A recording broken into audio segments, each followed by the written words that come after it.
And welcome to the live stream. A very different time on this occasion in the evening. We've had a few requests actually to do an evening live stream, and here we are. I'm not going to make it a habit because I had to change things around a lot, and indeed I had a meeting that was quite important this morning, so I couldn't actually do the live stream in the morning slot. So here we are in the evening, and we got a little bit of a different background as well, kind of, trying to get with it, trying to get with the times. So we'll see how it goes. This reflects, of course, the 2026 Formula One season.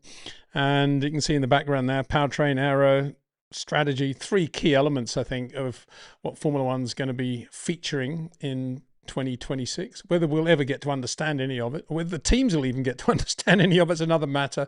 I was chatting to an engineer last night about the whole push to pass business, saying it's not actually just push to pass, is it? Because it's push to defend as well.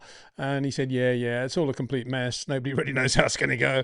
So yeah, I mean, nothing new under the sun there.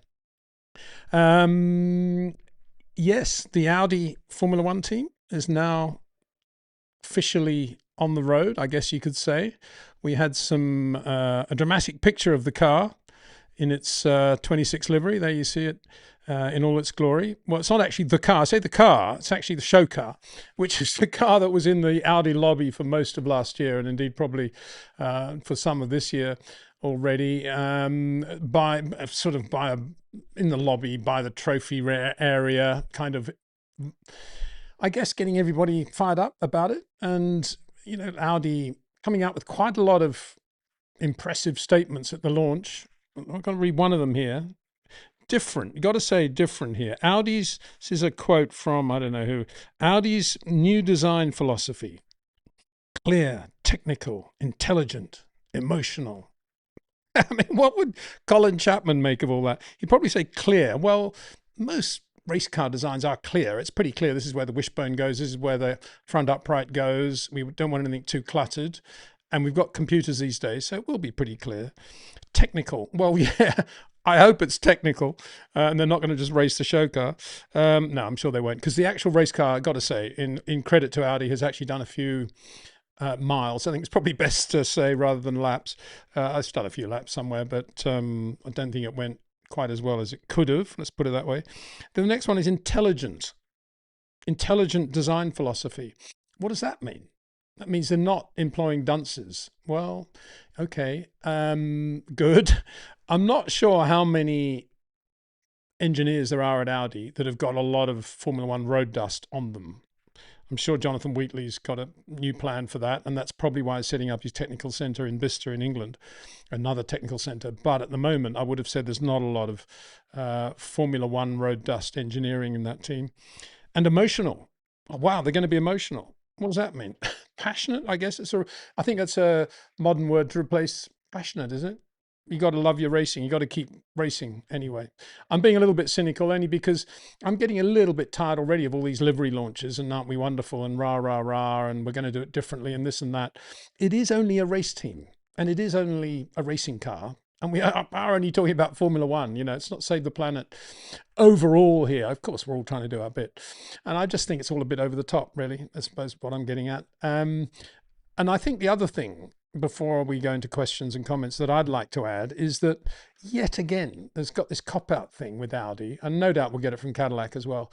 In Audi's case, they're saying, well, it's at least a 5-year plan before we can really expect to be up there and doing what we want to do as a team. 5 years? I mean, give me a break. Ross Brawn was the same when he went to various teams, and he always delivered well under 5 years. I mean, talk about giving yourself a lot of fudge factor. And this isn't a brand new team anyway. It's not as if it's starting from scratch like Cadillac. It's actually a team that did reasonably well last year. Got that podium, didn't it? And wasn't too bad, and it's getting better. It's a good race team. We got Jonathan Wheatley. Why should it take 5 years? I mean, the engine, yes, they're doing their engine and powertrain, the whole thing, but so is everybody else to new regulations. And so that shouldn't be as big a disadvantage as it normally is for a new team on the block.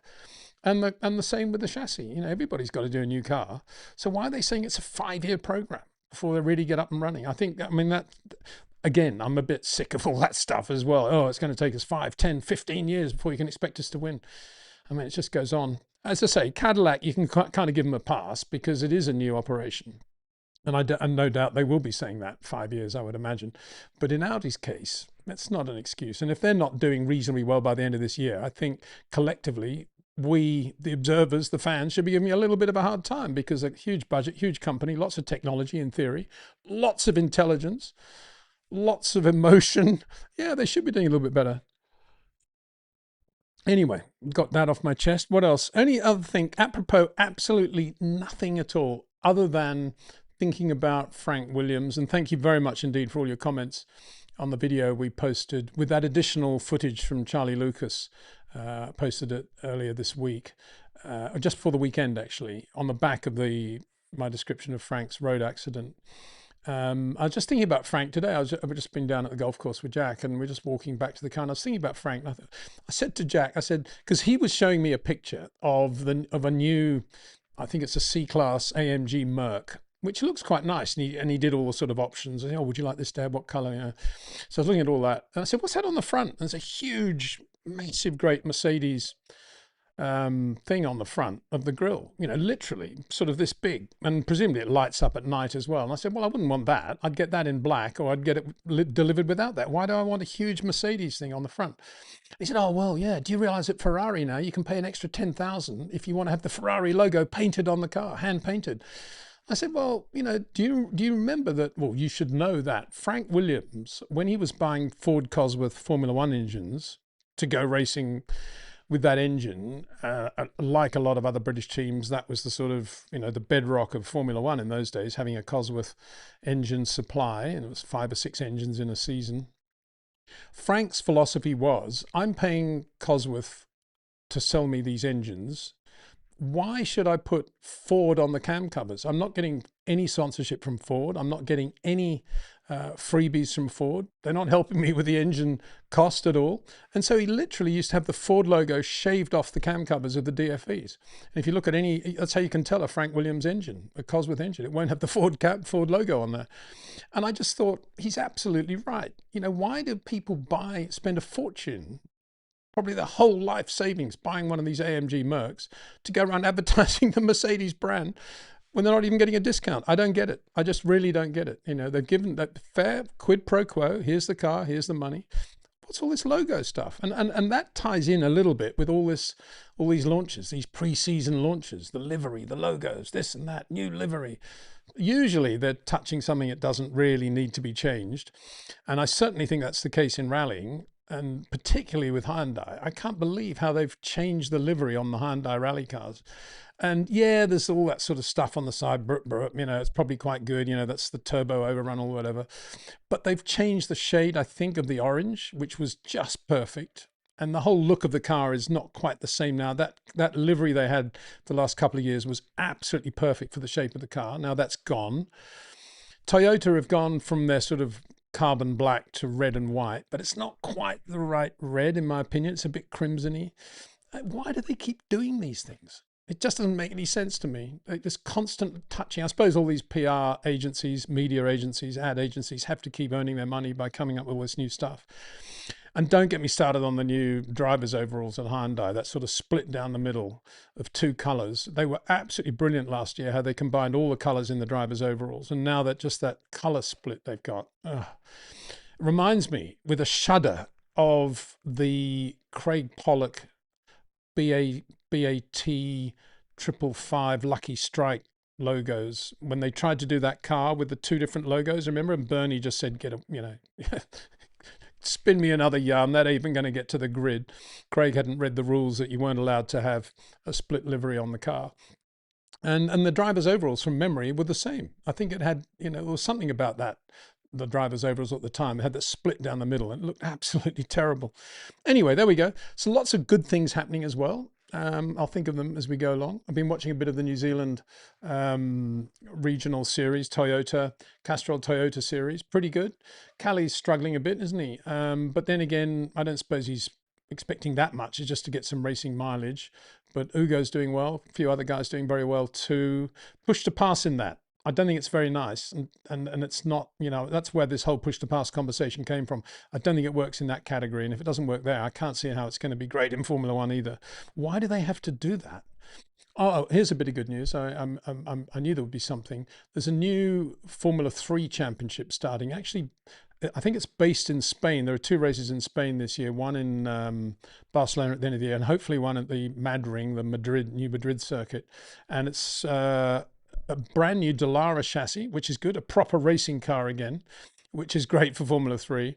No push to pass, none of the gimmicks. But here's the punchline: the championship is actually going to be owned by the race teams, as distinct from some third party, rights holder.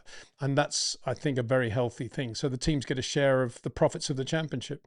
And yeah, the budgets are relatively high, 1 million, but you know what they are for Formula 3, FIA Formula 3 are? Do you know what a budget is to run a Formula 3 season now? 2 million euros for FIA Formula 3. I mean, it's just ridiculous. And that's why we have so many drivers there who are basically financed by their families. And the standard of driving, of course, is debatable at best. Anyway, there we go. All of that. Live stream. Let's get on with it, Peter, and let's see where we're at with your comments. And just another thing before we get on to that, I tried last week to I tried a different thing, and I went on to the communities page of our channel at the end of the live stream, or the day after, whatever. And there were several questions that I wasn't able to get to answer purely because we ran out of time. And I actually tried to answer those on the communities page. So if you guys like that, I'll continue to do it. I think I'll spread it out a bit differently. I'll probably put 4 or 5 questions on one plate, as it were, and give an answer to all of them, so they're maybe a little bit easier to read. I mean, that whole community thing's a little bit, the way it's set up, it's not that user friendly at the moment, I don't think, visually speaking. But anyway, I no doubt that will develop as well. But I think the community page thing is going quite well. Anyway, there we go. Here we are. And let's have a look at the first question from comments. One of our regulars. Thank you very much. I'm interested to see how many different comments we get, different viewers we get based on this different time, this evening time. But no doubt here that we have Ashad Chowdhury, one of our regulars. Hi, Mr. Windsor. How do you see Audi's progress so far? Will they win a Grand Prix this rules cycle? Well, they should. They should win more than a Grand Prix. They're Audi, they're Auto Union, to put it in its motor racing perspective. I mean, what would I better not mention his name, but what would the German chancellor at the time, who was financing Audi and Mercedes, Auto Union and Mercedes in the 1930s, think if I don't know who the team manager of Auto Union was, actually. Why don't I know that? I have no idea. If he said to the chancellor, well, yeah, but it is a 5-year program, do not expect any results for at least 5 years, you can imagine what would have happened. Anyway, yeah, a bit different today, of course. How will they go? I don't know. I mean, Jonathan Wheatley for me is the guy there, and he's not stupid by any means, and he's a racer, and he will understand. He will be able to see already where all the blockages are in the system, engineering wise and otherwise, production wise, with the car and the engine and the gearbox, and he'll be pretty good at plugging those holes and freeing up the gaps and creating freedom of movement. But it won't be easy, that's for sure. And as I say, I don't see a lot of good Formula One people there. There may be some good people there, but they're not good Formula One people, and that's always a bit of a problem, I think. So in answer to your question, they should. That's all I can say. And if they haven't won a race this year, I'll give them a hard time, because they're Audi, for Pete's sake. They should be up there doing well. And none of this 5-year business. I'm not giving them any. I'll give them about half a season. 2/3. There you go. 2/3 of a season. That's all they're going to get from me. Same gentleman, Ashad Chowdhury. Would you be able to obtain legal pics, videos of races from Formula One to offer your commentary? I feel they will enhance the brilliant insight you give us each weekend even more. Well, it's very kind of you to say so. And the answer is yes, of course I could, but it would probably cost me about 25 million euros to do so. So that ain't going to happen. Even if I had 25 million, which I certainly don't, I wouldn't spend it on that. And, I'm not exaggerating. And everybody that runs any sort of action from Formula One, even retrospective, post 1971, is basically, without owning any of the rights, is basically breaking the rules. And that's why I don't go near that. And even with screen grabs from the TV, you're not allowed to do that either. in the fine print of everything you sign. And so I would love to, but I won't be. But we'll be doing our best to give you the backup to explain not necessarily what happened, but why things happened. And I think that's what we do, hopefully quite well. And I'm trying to enhance that whole chapter this year with some very good expert commentary, if that's the right word. Opinion probably is a better word. Once we've seen what has happened, an explanation of why it happened. So watch this space. But thank you very much indeed for that. Another regular. These time changes haven't put anybody down, have they? Sarosh Soman. Peter, you were saying that Vettel was having a V style of steering vehicle input. Can you explain this? And also, who are the other drivers who are driving similarly? Yeah, well, I mean, what you're really asking me is the difference between Vettel and Max, I think. Say, let's take Max as one example of what I would call a great short corner driver. You could say Charles Leclerc as well. You could say Lewis at his peak, or Lewis pre-21, whichever way you want to talk about it. Or you could say Sterling Moss or Jim Clark or Alan Prost, all great short corner drivers. And many others too that I'm not mentioning right now. Nigel Mansell, Carlos Reutemann, two others. The difference between those drivers and Sebastian Vettel, and an immediate answer to your second part, is the two other drivers that, in my mind, are closest to the way Vettel drives were Jacques Laffite and Jean Alesi. Is that whereas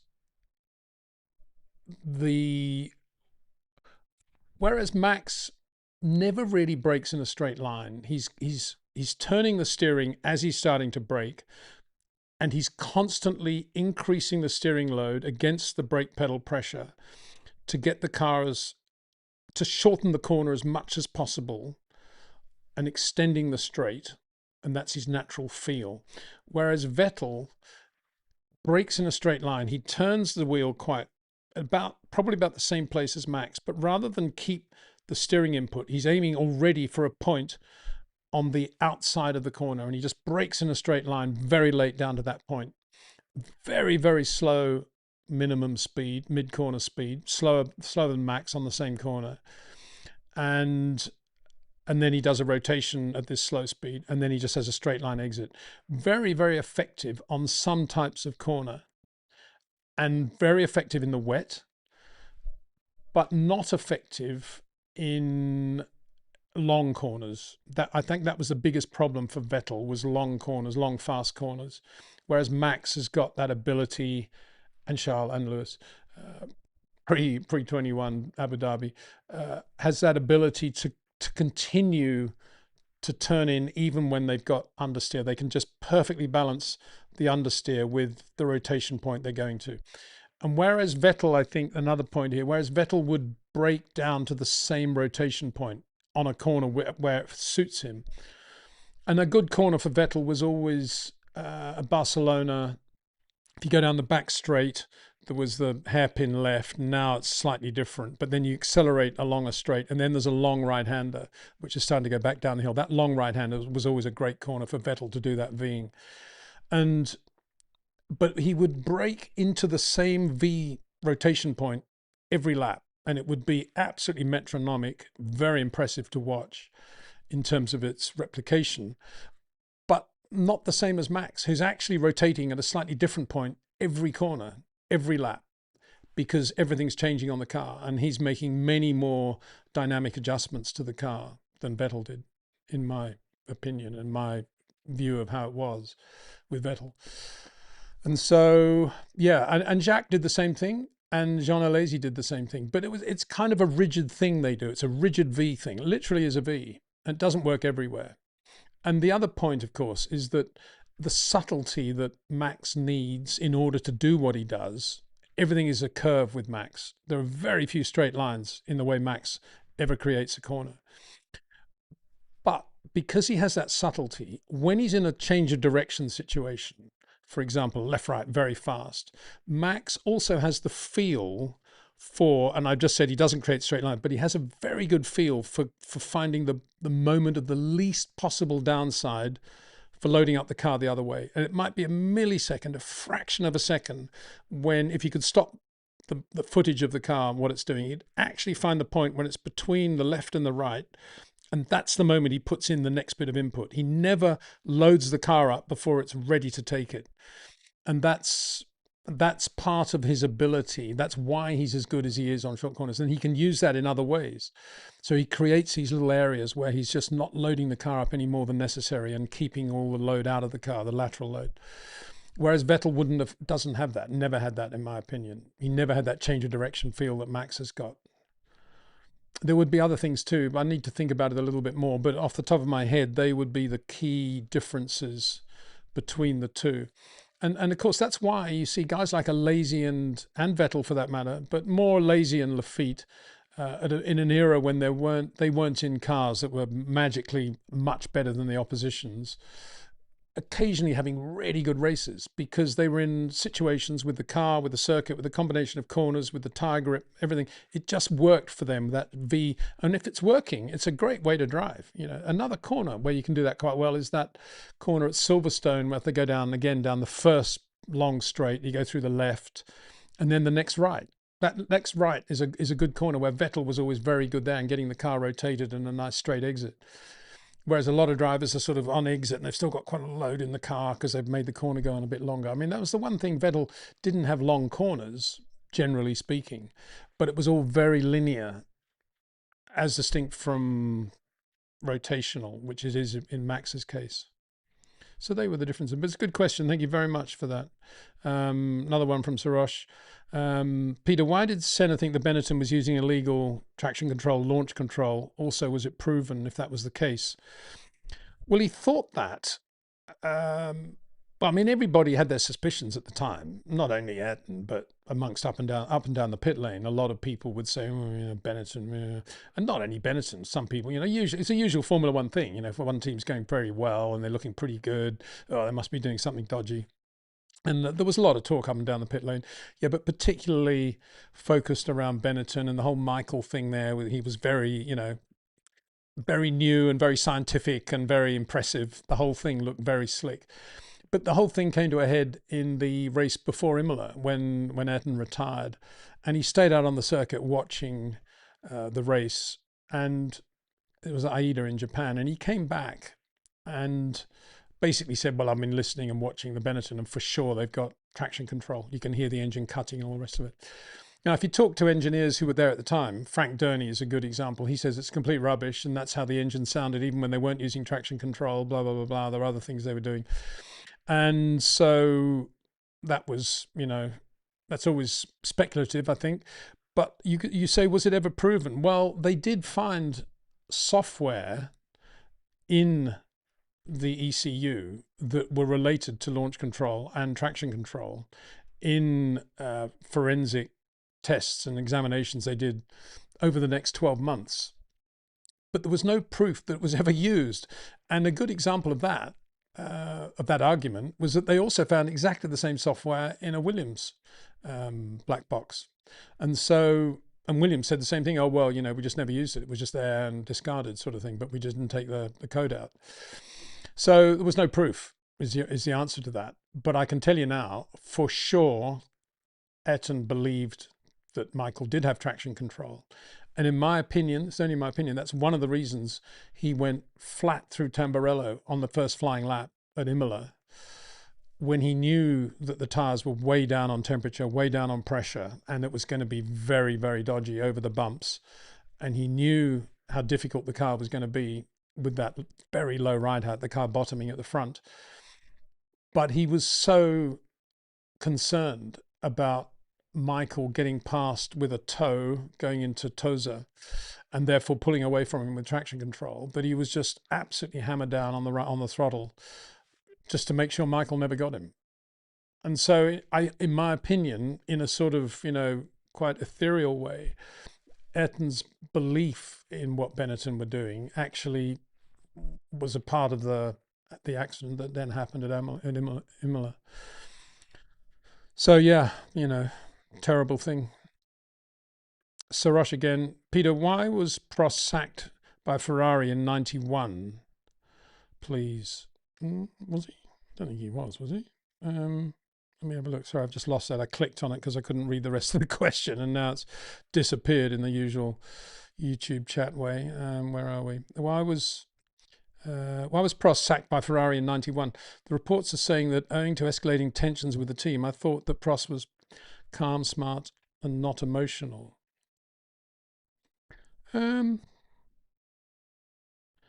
I don't think he was sacked. I think he decided he'd had enough and left, didn't he? I think that was I think what happened, and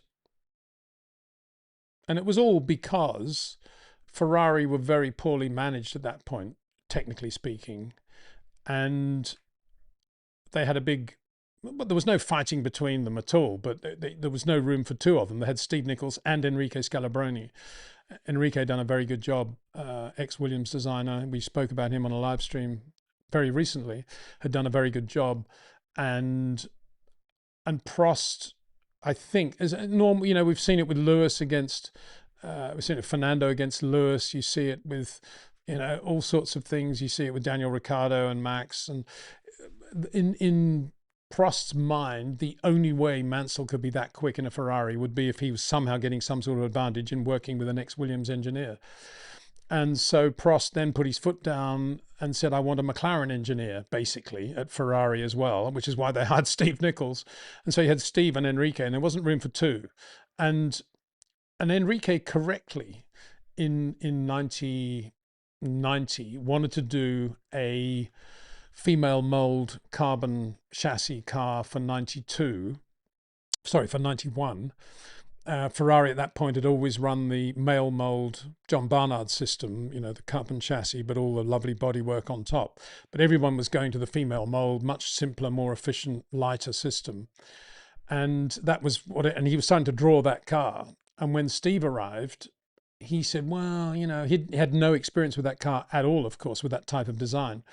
And because all he had ever known was the Barnard car, he said, well, I think there's a bit more life in this car.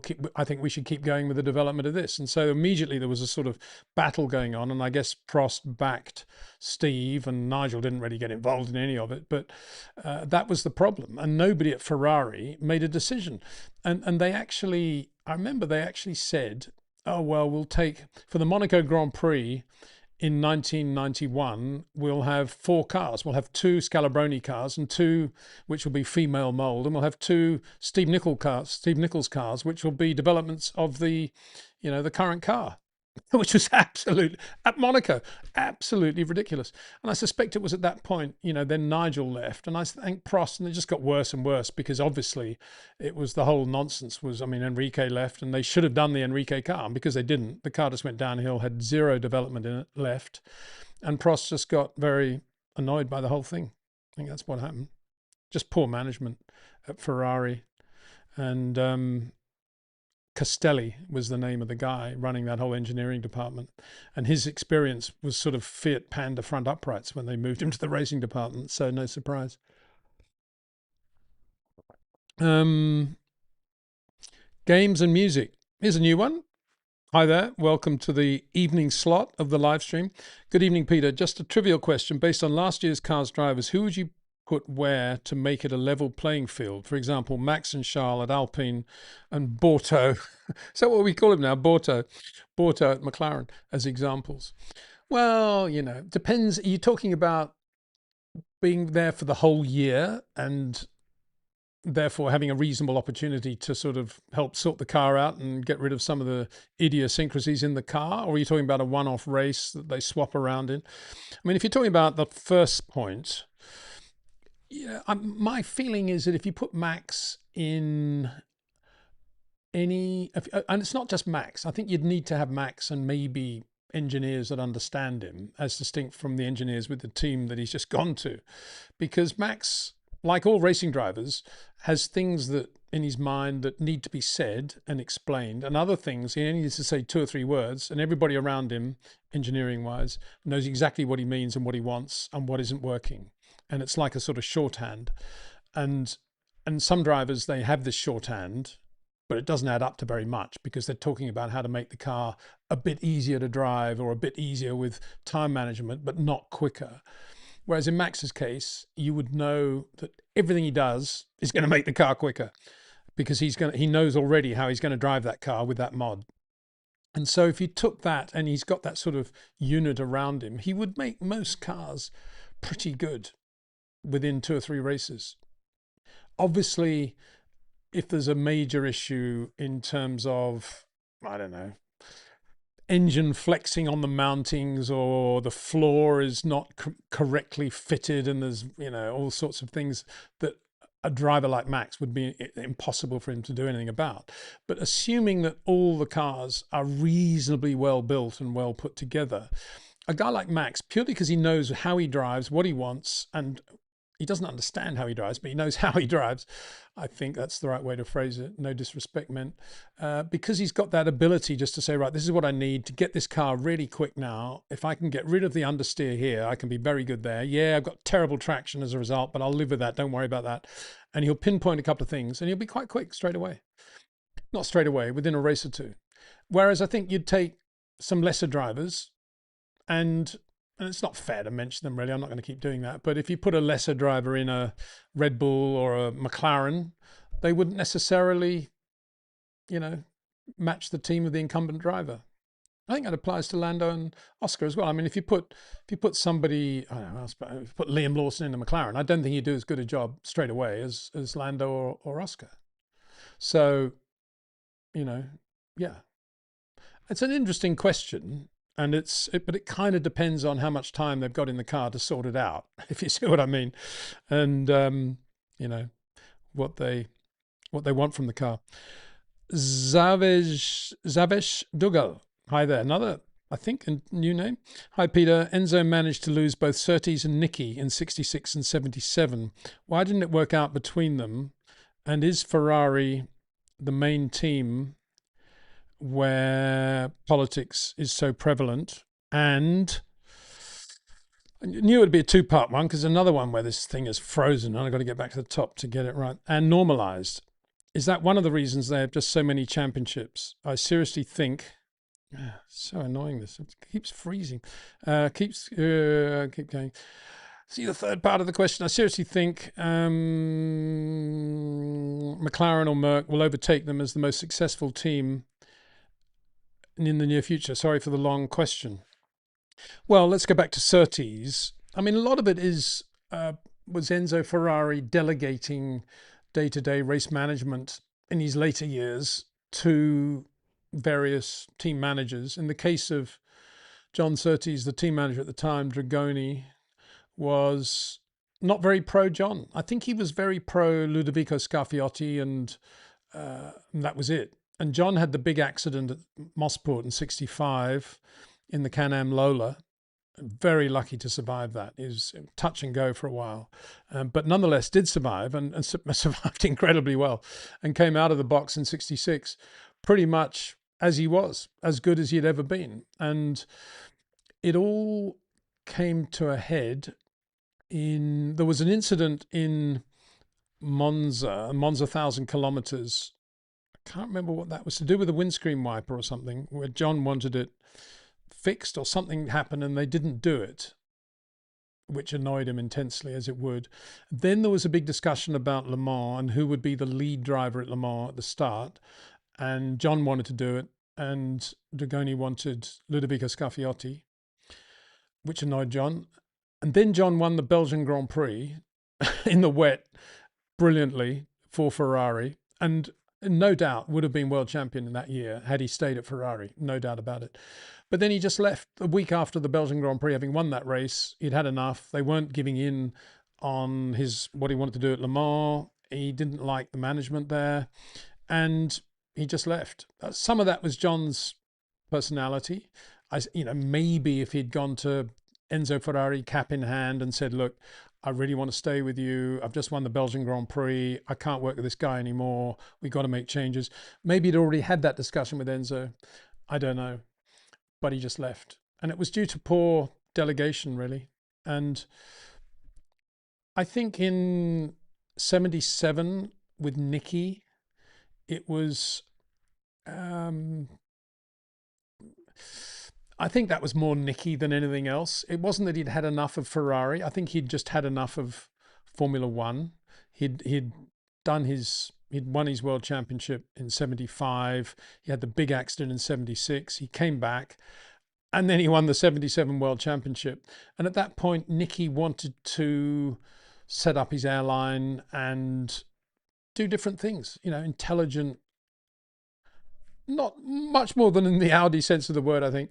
Intelligent, ambitious, clever, you know, great guy, all round great guy. And I just think he felt he'd outgrown Formula One at that point. And but it was Bernie that then said, no, you need to continue in Formula One, and offered him a very nice deal where he could take Parmalat.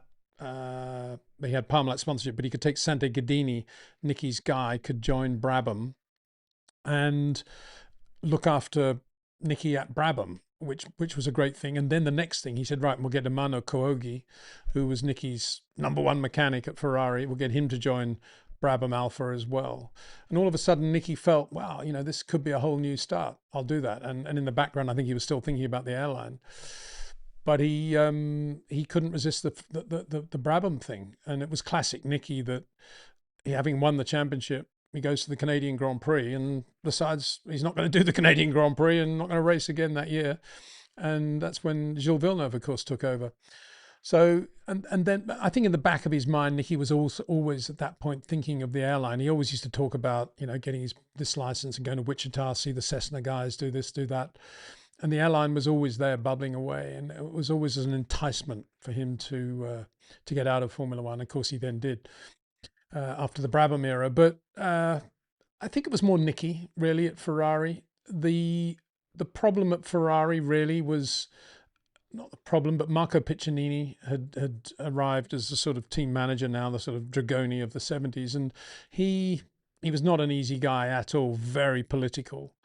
Carlos didn't get on with him very well. I don't think Nicky really cared either way, but it was a difficult time, and Enzo Ferrari was more and more in the background by then, but he really believed in Marco Piccinini, which was you know, a difficult thing.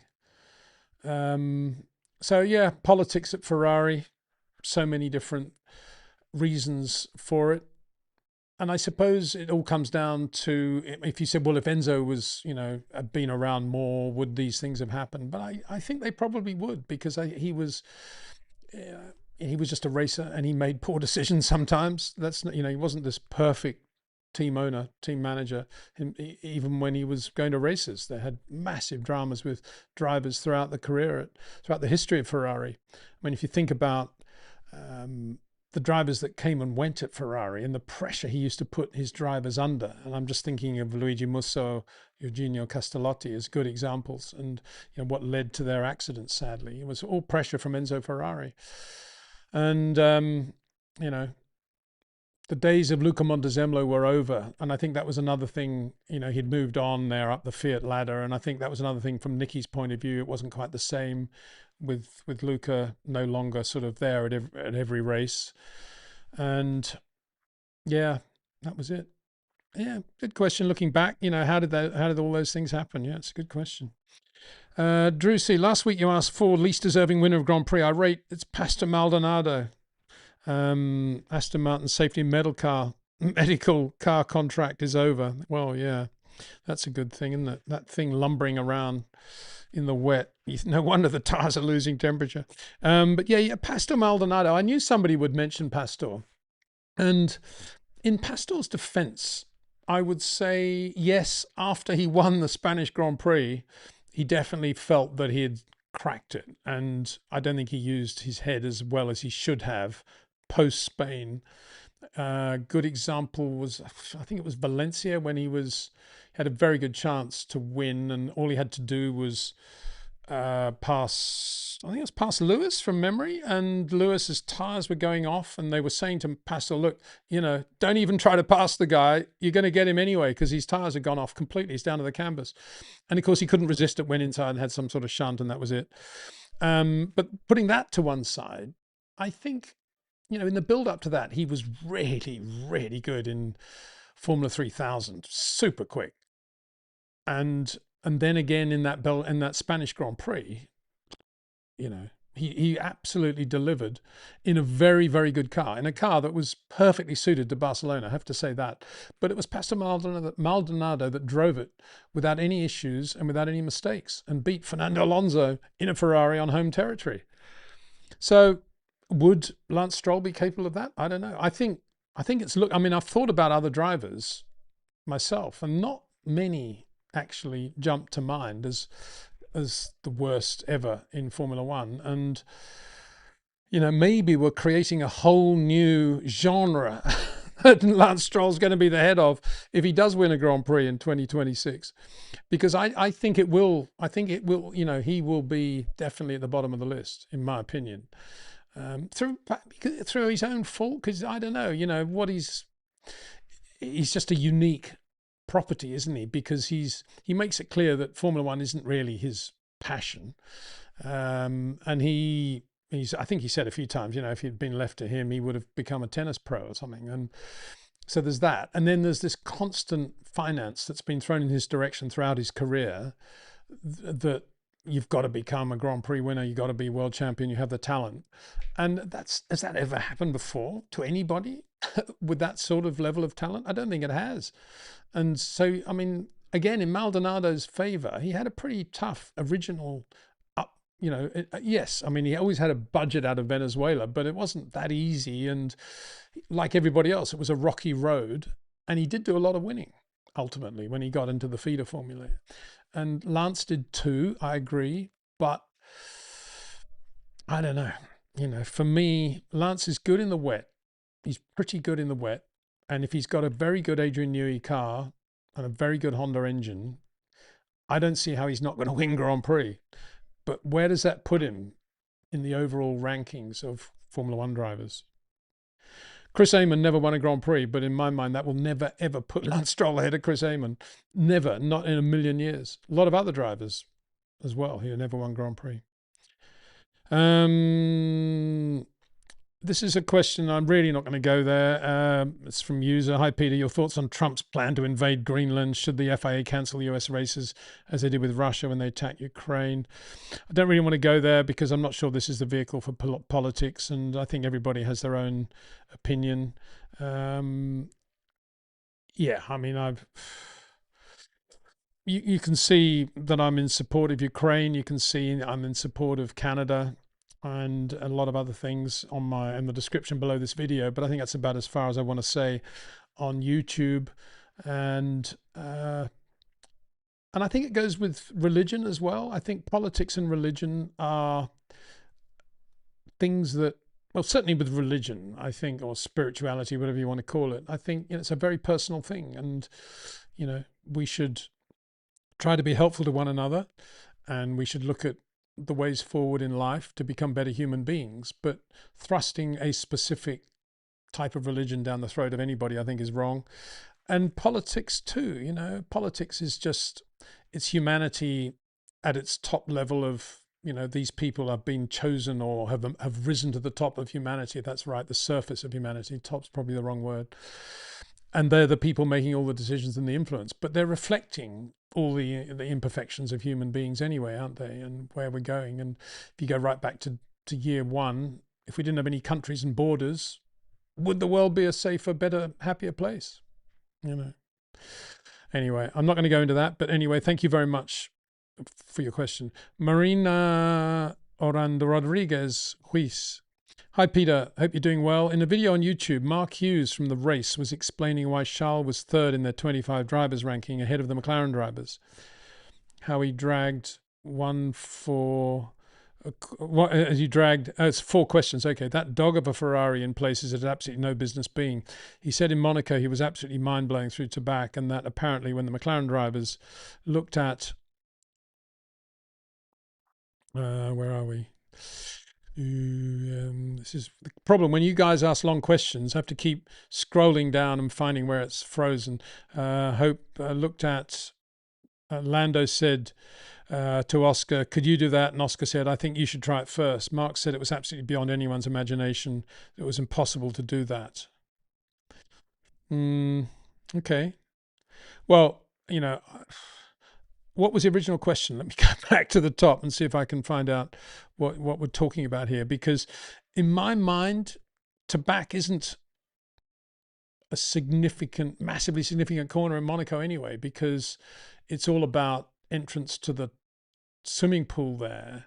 And let's say Charles got speed into and out of tobacco based on what the McLarens are doing. Where is that speed coming from? Because as far as I know, McLaren drivers were on and off fifth gear, weren't they, through to back, maybe fourth? Anyway, I'm a bit confused by that because I've never really seen tobacco as a significant corner when it comes to a lap of Monaco. I see the entrance to the pool being a significant corner, and definitely the entrance to Rascasse, obviously Casino Square. Tobacco, interesting, yeah. Anyway, let's go back to the question you were asking, which is, what do I think about Mark Hughes rating him fourth? Was it third? Third. So who was second then? My reaction to that is, why only third? For Charles Leclerc, I would have put him second. I would have had Max first, Charles Leclerc second for sure in 2025 ratings, if anybody asked me. So I not having seen that, I've no idea who they had in second place. George Russell, I guess. But I think Charles did a better job than George over the year, particularly, as he says, in a pretty bad car. I mean, I'm going to try not to call bad cars a dog of a car anymore, because being Dexter's dad, I've got massive respect for the way Dexter, his change of direction, his ability to have locked up rears but still keep the car perfectly under control. I say the car, his fuselage. You see where I'm coming from. I think it's wrong to call him a dog of a car. A dog of a car for me is a really good car these days. Anyway, that's beside the point. I would have had Charles second in 2025. So I don't know. Why did they only rate him third is the question. One Blacks. Hi, Peter. Hope you're well. This is one of the best shows on TV I watch every week. Well, thank you very much. Interesting that you say TV. I was listening to a survey the other day. Was it a survey? A poll? No, a survey, I guess. And it was that actually more people are watching YouTube on TV now than they were 5 years ago, when everybody said, oh, the day of TV screens is over. And although a lot of people still watch the shows on mobile phones, a lot of watching it on TV. Interesting, isn't it? And thank you very much anyway for that. Very kind comment. Anyway, in just going back to it, thinking about it, I will pay more attention to tobacco in future. I'm amazed that it was that dramatic a corner for them. This year, Monaco Grand Prix, we'll watch with great interest. And why do I say that? I'm just thinking why I say that, because, I've worked very closely with Nigel Mansell and Carlos Reutemann, and I've done many laps of Monaco with them in their head, driving road cars around wherever, or walking the circuit, or even just talking about the lap over dinner. And none of them, neither of those two anyway, have ever said, oh yeah, tobacco, I've got it absolutely right today, or, I've got to work on tobacco. They all just say, yeah, tobacco, it's not really, it's just like a left-hander set. The whole thing is just a setup for the swimming pool, and making sure you're coming out with exactly the right attitude on the car, and you've got exactly the right feel for the turn into the left. Mind you, the left entry to the swimming pool is not as dramatic now as it was in the days of, say, Carlos and Nigel, when it was just a brick wall on the left, a concrete wall, and now it's curb and everything. But even so, it's still very, very quick. Anyway, I need to look at that. I need to look at the telemetry of what Charles was doing through tobacco. I don't know. Anyway, the final question from you is, what is that he's doing? Is it short corners? Sorry if this is a long question. Well, no, it's not short corners. It's because he has the ability to create short corners, which you see graphically at Monaco with Charles in the Rascasse section. Because he has that touch and feel, he's dancing with the Ferrari through tobacco. And he's got incredible suppleness and reaction and balance on what the car is doing. Maybe, if I think about it, maybe that's what the two McLaren drivers were saying to one another. They were saying, if you were in a Ferrari, would you be able to do that? It was probably that. I would guess, because the Ferrari through there for sure was very tippy toe, whereas a McLaren through there was just easy. He says glibly, but you know what I'm saying. To me, Tabac's not a corner where you could. I've never been able to look at a driver through Tabac and say, wow. But all credit to Mark if he can and did. Drew, to Lewis and Alonso, you guys have combined. We want to see Fornaroli and Felipe. What more do you guys want from us? I got your 15 years of merch. Thanks. It's time to retire. It's basically telling Lewis and Alonso to retire. Really? Well, I don't know why everybody's got this thing about Fernando. Why do they want Fernando to retire when he's just finally got an Adrian Newey car with Honda engines? Why do they want him to retire? Super chat here. I don't. I'm looking forward to seeing Fernando in a really good car. And we know how, I mean, he's quick. Sebastian Vettel didn't look anything like as good alongside Lance Stroll as Fernando's looked. And does that speak to Fernando's talent still? Probably not. Lance has probably gone off the boil a bit. But Fernando Alonso, I would have said, is just as quick now as he's ever been. Maybe not quite as aggressive in traffic, but very, very good. Very quick. Hi, Mr. Windsor. Can you test? This is the super chat from Paolo Souza. Can you tell us a bit about Christian Fittipaldi? Why is that not coming up? Did it come up now? Yeah. Nice guy. Good bloke. He's Wilson's son, I think, wasn't he? Isn't he? Yeah, I can't really say very much. I think he was about as good as Wilson. And I'm not saying that in a disparaging way. Wilson was actually much better than I think a lot of people realized. And I always got on really well with Wilson and really rated him, Wilson Fittipaldi, that is. And not really rated him, but I thought he was good and he was getting better. And he was a difficult thing, I suppose, having Emerson as your younger brother, but he was very good, very professional. I mean, he drove for Bernie, which was always a difficult thing if you weren't super quick delivering and keeping your mouth shut, which is what Bernie expected his racing drivers to do. And Wilson wasn't like that. He had a very effervescent personality.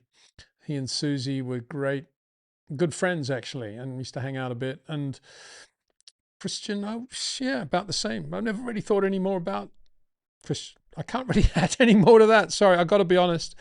I can't really say, you know, he was mega quick. I don't think he was. I think he was Christian level. Sorry, Wilson level. Marino Rodriguez, same person. Sorry if I reposted my question, Peter. I uploaded it yesterday and today it was no longer there. Maybe it's further up in the chat and I can't see it, but thank you so much for your insight.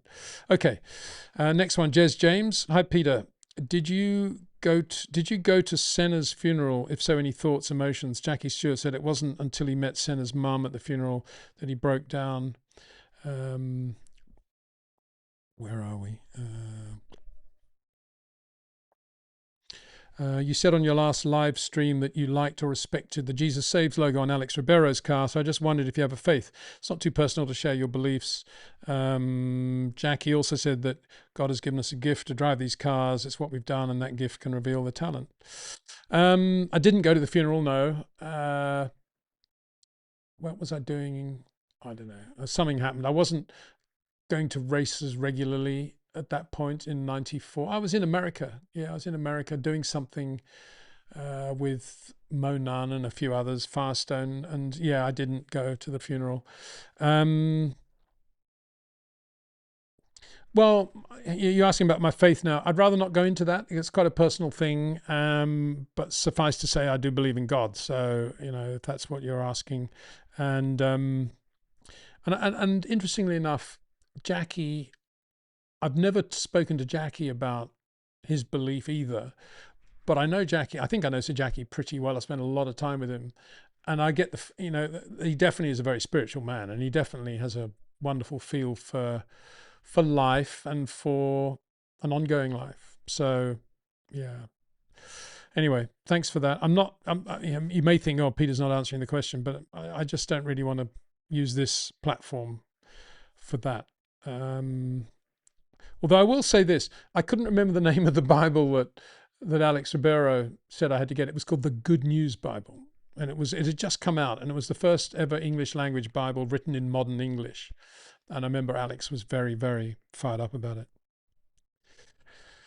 And this is from Zavesh Dugal.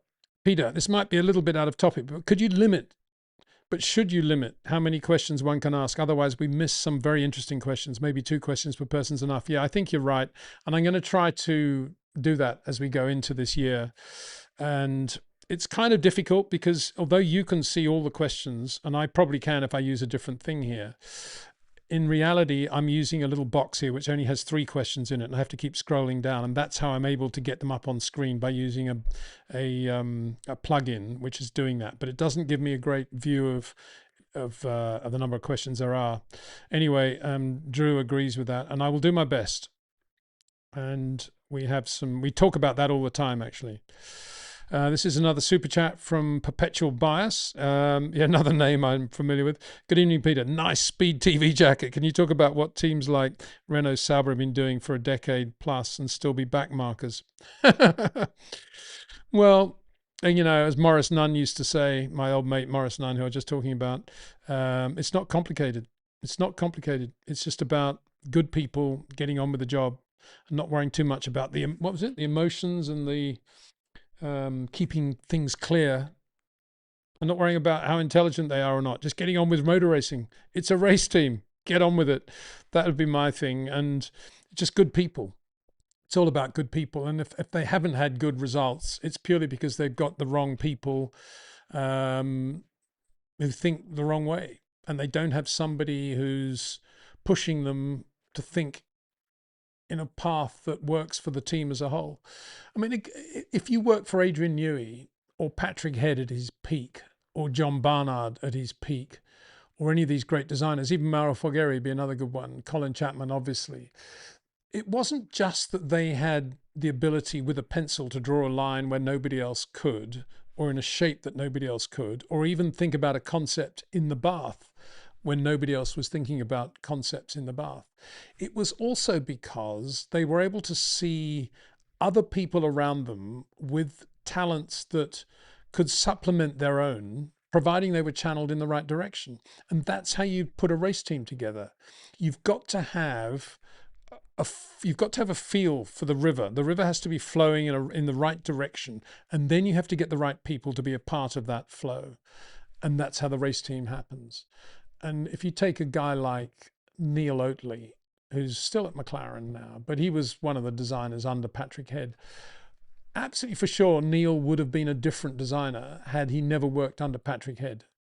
Probably Paddy Lowe, the same thing. And the same would be anyone who's worked for Adrian Newey. If Rob Marshall's as good as he is now at McLaren, some of that will be because of the time he spent with Adrian Newey. And these teams that are at the back of the grid don't have people who are either creating the flow of the river in the way that a Newey does or a Patrick Head did, or they've got people who are creating rivers that are going in completely the wrong direction and only working 50% of the time. The rest of the time they're just flowing down into into a tributary. And it's that ability to see the direction in which you have to go. And it kind of started in the case of Williams. It started with Frank Williams realizing that Patrick Head was the guy to create this river flow for him. And it was the first time in his life he'd done that. He'd worked with other designers, John Clark. He'd finished second in the 75 German Grand Prix in a John Clark designed Williams Formula One car. But guess what? Today, Williams don't even want to acknowledge that. They think that Williams began in 1977. In 75, A. Williams finished second in the German Grand Prix, just expunged from heritage. And that's very wrong, I think. And it wasn't as if it was a car bought off the shelf. It was a proper Williams Formula One car. But when Frank met Patrick Head, he could feel, he had a sense of Patrick Head being an engineering force that he was prepared to trust 100%. And because he did trust it 100%, a little bit like Christian Horner with Adrian Newey at Red Bull, he just went for it 100% and gave Patrick everything he could possibly give to an engineer to design and build a racing car. That's what it takes. And that's why I'm a bit confused by all this Audi stuff about clear, technical, intelligent, emotional. All these words, why don't they just get on with it? That's what I would say. That's what Colin Chapman would say. I know if he was still with us. Um, on a forum, this is from PolEd111. On a forum, it said that Rob Wilson tested Lauda's McLaren back in the day with a view to a drive. Do you know if this is true? The only Formula One team that I'm aware Rob was close to driving for was Tyrrell, and he got gazumped by Michele Alboreto, who had a bit of money, and Rob didn't. But Ken was very keen to run Rob in that year, and I don't remember. I'll have to ask him. I don't recall him driving a McLaren F1 car. He's still, very good. And just talking of Rob, he's still doing a lot of stuff. And I thought it was quite interesting that to see that Kimi Antonelli and Lance Stroll, to give him his credit, have been or about to go out in Formula 3 cars, proper Formula 3 cars, not FIA ones, Dalaras and stuff, nice ones, Euro Formula ones. I think at Pembrey, somewhere like that, just to sort of get into just to warm up again before the Barcelona test. I thought it was good to see. I know a lot of drivers have been doing stuff like that, but it's good to see Antonelli and Stroll doing that. Another one from Jez James. Courage. Could it be that if a driver tips over to having courage, then they could be introducing fear and therefore could negatively affect their concentration? Buzz Aldrin once said he has no fear. Well, not until or unless something goes dramatically wrong. The Apollo 13 crew certainly seemed to remain somewhat calm to get them home. Yeah, I mean, that's right. I mean, I only go on about courage because Sterling Moss summed it up so well, which was that if you have to be brave to get in a racing car, you shouldn't be getting in the car. It's all about anticipation and feel. And motorsport's much too dangerous to start driving on reflexes and hoping you don't have an accident and being scared in case you do have one. If you're not in control of yourself and what the car is doing and anticipating what it's doing, don't even think about being a racing driver. But there are grey areas. James Hunt used to say he was incredibly nervous before a race, but it all went away the minute he put the visor down, and then he just felt a part of the car, and he no longer felt fear or bravery no longer entered into it. It was just being a part of the car and doing a systematic, athletic job, in James's vernacular. And so there's that before the race, obviously there's tension, but that's a sort of athletic, healthy tension that takes you to a peak where you can perform. A peak at which Jackie Stewart says it was always very important to take all the emotion out of it. Let's have a look at that Audi thing again. Emotional, they say. Jackie Stewart wouldn't agree with that. The one thing you don't want is emotion. You get it all out and you're like a deflating balloon. Of course, they're talking about the race team. They're talking about designers. They've got to be emotional about what they're doing. But do they really? I think it even penetrates further than the race car and the race driver. I think a race team actually should be very clinical and not be very emotional.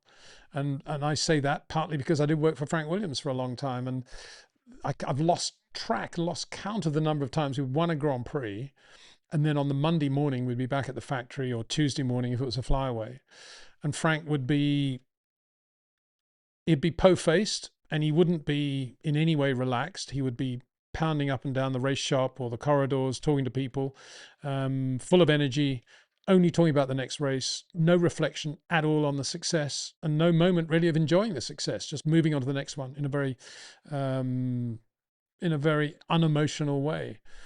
So that's how I kind of worked my Formula One career when I was working for the teams as well. Had to be very, very unemotional, because it's too easy to let it all get away from you. As you say, Apollo 13, if they'd been emotional, and emotion can lead to panic. It can lead to things going on in your brain that are not in your control. And that's what you do not need as a racing driver. This is Frosty. Good name, from Ontario, Canada. Hi, Peter. Love your insight into everything racing, and it's awesome I can watch you live for once. Ha ha. Well, yeah, thank you very much. Nice to know that you're in Canada too, one of my favorite countries, and wish that country well. And what a great prime minister you have now, Mark Carney. Great guy. I really rated him when he was head of the Bank of England as well. Did an excellent job there. Grant Joseph, Hi, Peter. Hope you're well. What do you make of Honda blurring images of parts of the engine at the launch yesterday? Are they likely to have found something others haven't beyond compression ratios? No, I think it's just, playing a bit of a game, isn't it? That's what you do.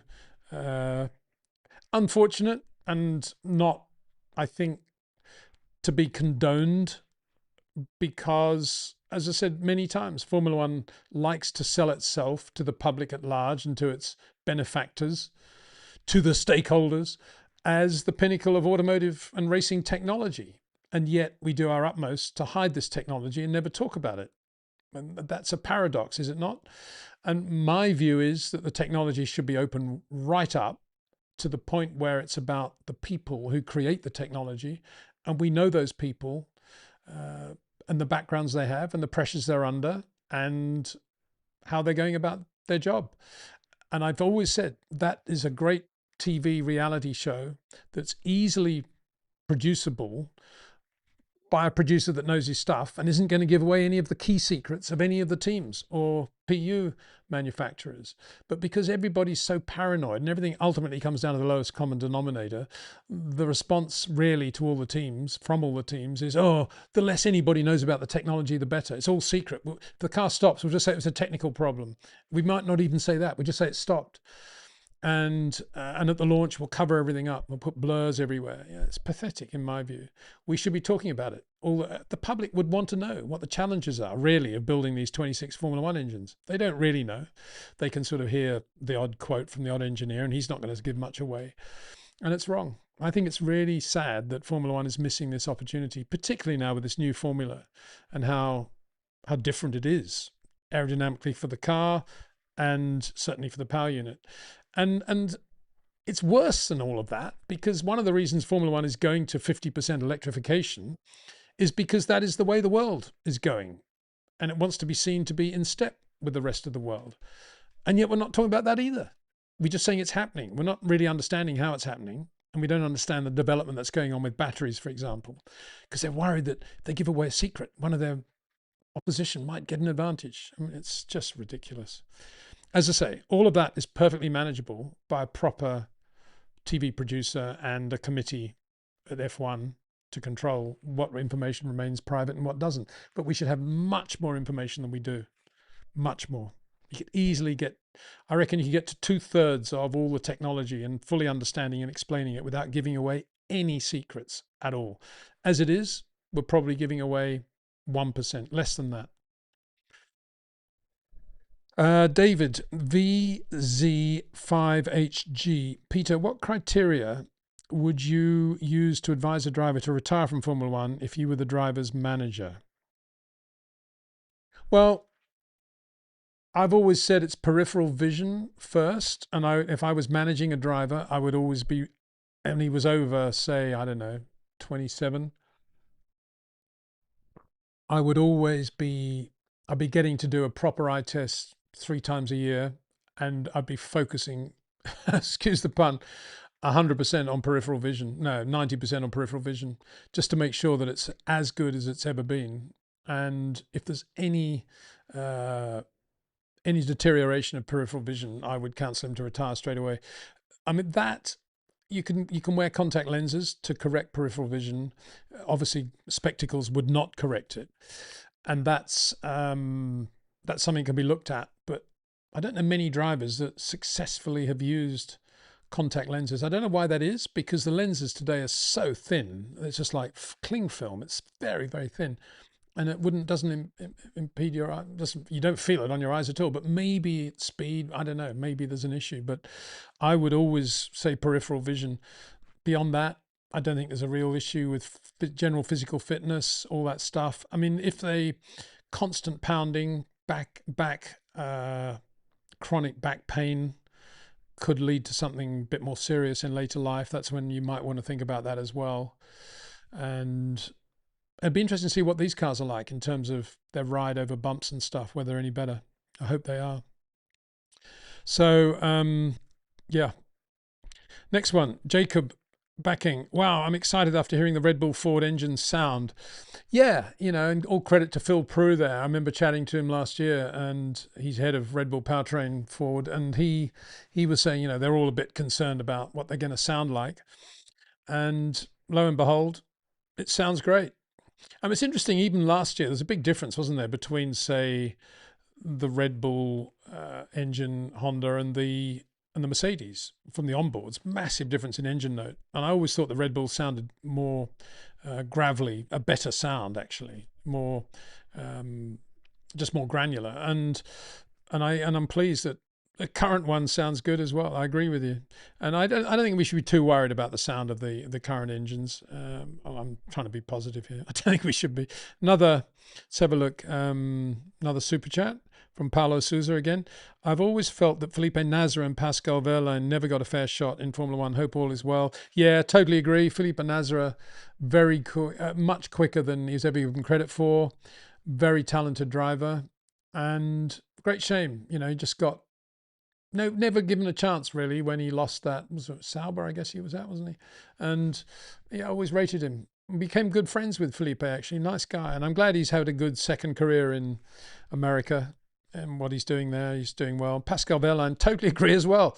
There's a guy who he came in and he was just really quick straight away. I had a lot of time for Pascal Wehrlein, but just like so many of these drivers, you fall into having proved how quick he was, he then fell into sort of third driver at Mercedes. And of course, that was the end of it all. And, how many drivers have gone into this third driver role, and then you never hear anything from them again. It's such a sad thing. And it just brings me back to my old chestnut of we need a B division Formula One World Championship below this one, between Formula 2 and Formula One, and it should be for all the young guys on the verge of Formula One, running last year's Formula One cars or 2 or 3 year older at circuits that want to be on the Formula One calendar but aren't at the moment, in countries that Formula One is trying to encourage in the future, like South Africa, South America, India, China, Vietnam, so forth. And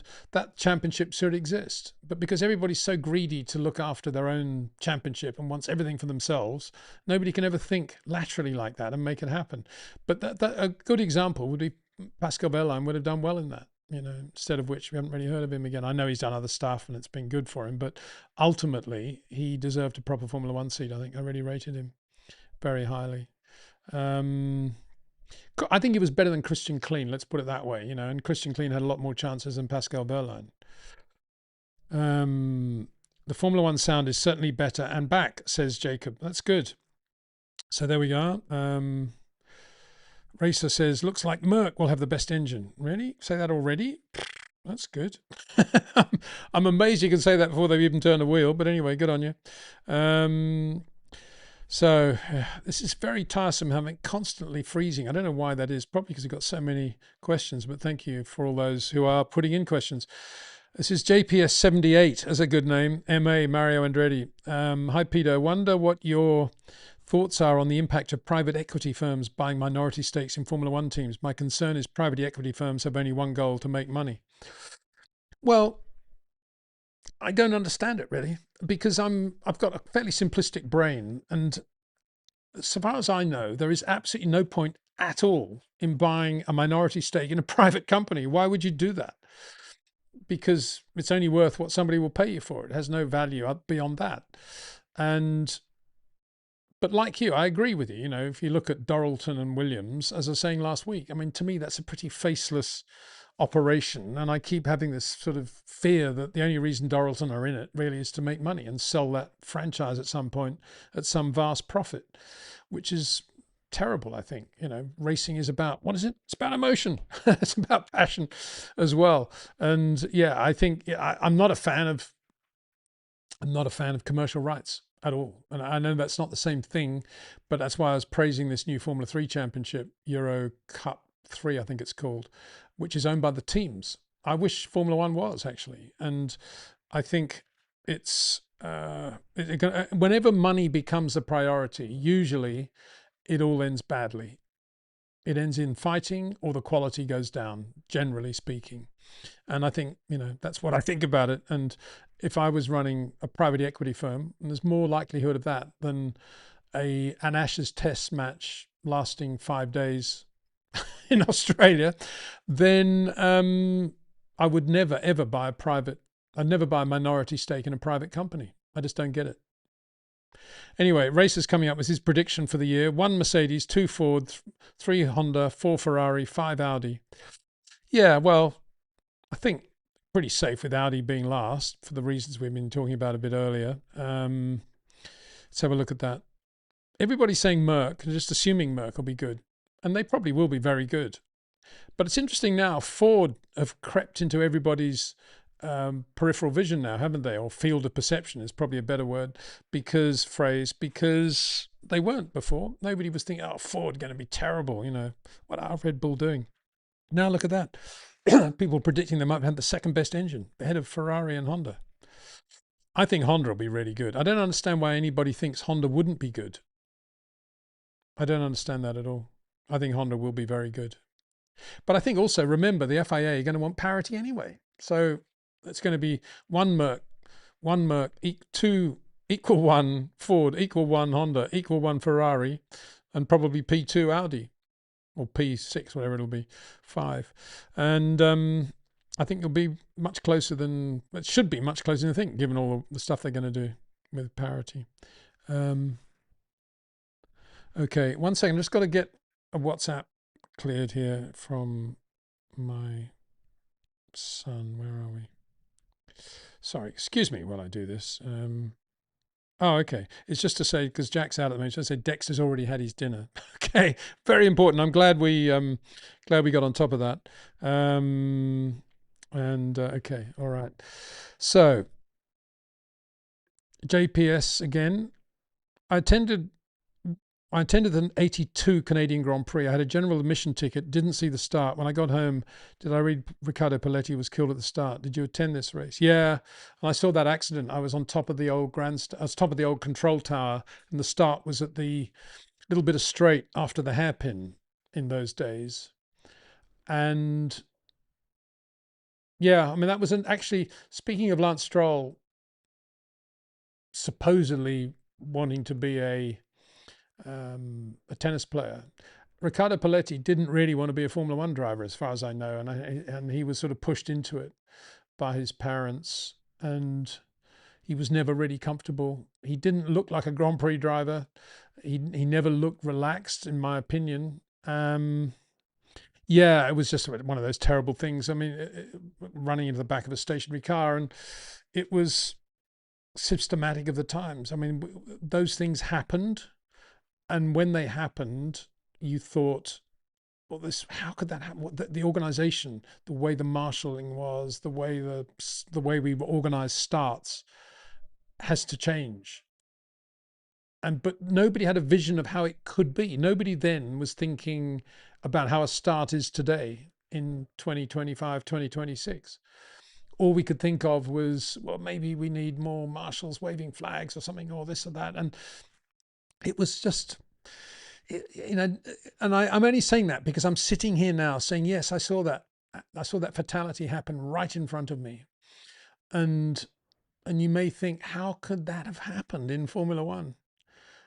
And I'm just trying to think how we didn't then prevent it happening again, because similar things did continue to happen, not necessarily at starts, but in other ways. And I don't know, it's just human nature, isn't it? You just get on with the next race. And I think the reality is we just kind of never had enough time. I say I'm talking about Formula One collectively back then. We never really had enough time to sit down and think about how things could change. It was always the next race and how to make it bigger and better and more money and bigger fields and this and that and new circuits and prize money. It was so sad.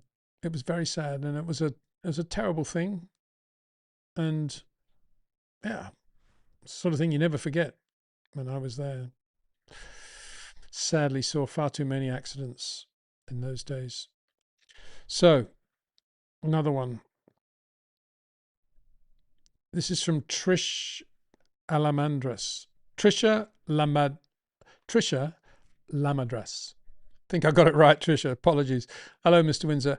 Peter, please, how have you been? I have a genuine feeling that we will see Williams uprising this season, considering how James Vowles said that they were more focused on 26 than 25.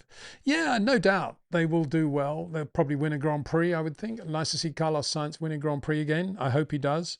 Or Alex Albon. He deserves to win a race, I think. And I think Williams will continue to get better. Why wouldn't they? You know, if they're not, what are they doing? Of course they should. But there will be a little bit more competition, I think, midfield from Alpine, who've got the Merc engine now as well. Pierre Gasly isn't going to go away quietly, I don't think. And I think there's the midfield will be fair. I mean, it's a funny year, I think, ahead of us. I think there are going to be some races where there will be probably a lot of retirements, and somebody like a Carlos in a Williams is going to win it, or maybe a Gasly in an Alpine. You're going to have a few one-off wins like that, I think. That's what it feels like. I just can't imagine all these new power units are going to be, you know, absolutely totally reliable from race one, but some will get it right and some won't. But yeah, as in a general thing, of course, Williams should continue to improve every year. Why wouldn't they? And any good self-respecting team principal would be saying that. So yeah, I think you're right. And actually, the same person. What do you think about Williams this season? Just answering that question again. So yeah, that's what I think. I think they probably will win a race. Doesn't change my view that I think Carlos Sainz should have gone to Audi. I think long term, be a much better team for him. But anyway, there he is at Williams, and I hope he wins a race. He's a good guy. Yeah, Central 99. Thoughts on Hugo currently dominating in Oceania in the Toyota Series? Yeah, a lot of time for Hugo. Very good. He's just been dropped by McLaren, hasn't he? And I suspect, I'm only putting 2 and 2 together and getting 5. It's not because they don't rate him. I think I mean, he's 6'6", I think, isn't he? And I think it's kind of, you know, I think obviously they want to have cockpits that suit all different human frames. But I think that's one of the things you have to think about with Hugo. Not only is he dominated Oceania, but he was quickest in the Super Formula tests as well at Suzuka before that. I mean, the guy is very talented, very good. But well, no buts really. I think he's a great guy, great passion, and I'd love to see him succeed at the highest level. He would be the tallest driver ever in Formula One if he makes it to Formula One, which I think he will. I think he's very good, and it's great to have him in Formula One. It sounds like a patronizing thing to say, but it's great to have him on the road to Formula One because he's got very, you know, interesting background, New Yorker, but exotic parentage as well, and cool guy. Yeah, I'd love to see him do very, very well. JBE36. Peter, your thoughts on the old Hockenheim circuit? Have you ever driven it? Yeah, I've driven a lap or two around there. Not very quickly. Just on a Thursday when you could drive around in the old days, the German Grand Prix. You get in your car. If you had a photographer's armband or whatever, you could do a few laps. Yeah, never a fan actually. Partly because it's where we lost Jimmy, and so Hockenheim's always had that feeling to it. Whenever I hear the word Hockenheim, I always think of Jimmy. But I also think of Patrick Depailler as well. And that was one of the years I did drive around it, actually, was to see what had happened there. And that was the long Oos curve at the back, long, fast right-hander. And Patrick had a tire failure, went off and hit the guardrail and was killed in the Alpha. And all the catch fencing that would have slowed the car down and hopefully would have prevented the fatality was still all rolled up by the side of the track, ready to be installed for the Grand Prix. This was the test before the race weekend. Of course, by the time we got down there was, lots of catch fencing, but all too late. And then, of course, I was there when Pironi had that big accident in '82 in the wet. So for me, Hockenheim is all about accidents. I haven't got a lot of great memories of Hockenheim. The drivers I've worked with never really liked it. They always thought it was quite boring and usually got stuck behind cars with more powerful engines. But I will say this, it was an instrumental circuit in the career of Nigel Mansell because it was at Hockenheim that he was given a second chance by Ron Toranak in the Ralt Honda Formula 2 team when Honda were developing that beautiful V6 2-litre engine. And Nigel had driven 5 races with them, I think, at the beginning of the year when they were still developing the chassis and the engine, mainly the engine. And it had a 5th at Zandvoort, after which Ron Toranak thought, well, the car's pretty good now. I'll get rid of Mansell and put somebody quick in the car. So he hired Tom Gloy, a former Atlantic driver who'd been doing well in Ralts, admittedly, but came over and sunk without trace. Then he hired Jeff Lees, who went very well, quick driver, obviously. And then for Hockenheim, that last race in 1980, he decided to run 2 cars for Jeff Lees and Nigel Mansell. And he rang Nigel and said, I was there. He said, we've got 2 cars, Nigel. One's a good chassis with a bad engine, and the other's a good chassis with a good engine, but I'm not going to put them both together, so you can have one or the other. What do you want, the good chassis or the good engine? So Nigel said, I'll go for the good chassis, thinking I'll just take all the wing off the car, which is what he did, and he finished second to Teo Fabi in the Formula 2 race at Hockenheim. And that was, I think, made a big impression on a lot of people, Ron Toranak included. So yeah, Hockenheim was good for that. I think of Rubens and his win there as well. What a place for him. You know, he had a lot of history at Hockenheim, won a lot of Vauxhall Lotus races, and then to win his Grand Prix there, first Grand Prix, was great. But generally, nah, not a fan of Hockenheim. J.D. Cutright. Hi, Peter. A huge thank you for your fantastic insights, stories, and interviews. Well, it's very kind of you to say so. Thank you. I love that you keep evolving the show and bringing in people like Mark. His detailed knowledge is mind-blowing. Well, thank you very much. Yeah, Mark, I'm very lucky to know Mark and have known him for a long time. Very intelligent guy, lovely, down-to-earth, unemotional approach to racing. Audi, take note. And yeah, I think will give us lots of great insight in this year of strategy and push to pass and active arrow. Mark will be brilliant. And we'll be doing some live streams with Mark, obviously along those lines, so you can ask questions of him as well. Plus Scarbs, who will be more focused on the arrow of the car, what they're doing with the design of the car. And hopefully we'll get somebody in on the powertrain PU side as well. So we'll have lots of experts and we'll have live questions and answers, but more of that in a week or two. Mac 790. Peter, do you agree with M. Hughes that those who criticize Schumacher's driving should not give Senna a pass like many do? He believes Senna was far more dangerous with some of his antics. Yeah, absolutely.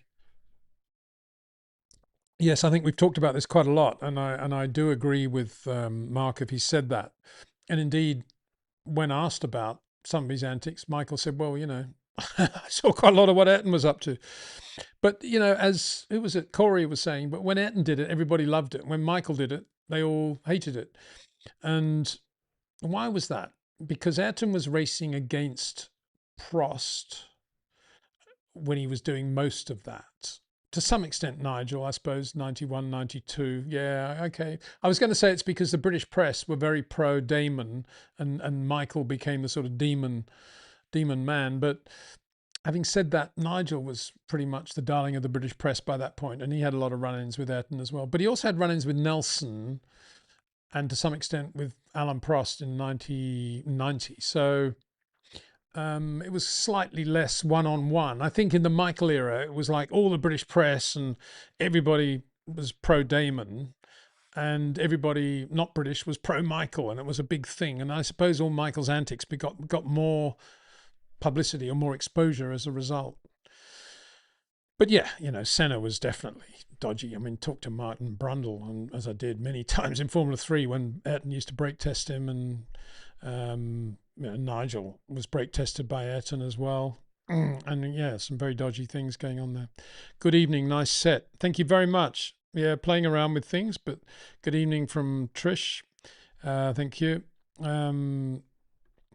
Chris says it's great to catch me live. Well, thank you very much. Well, you know, I've said before, and I'm not, it's difficult to say this in ways that don't sound like platitudes, but the reality is I'm very fortunate that I can do a show based on you good people.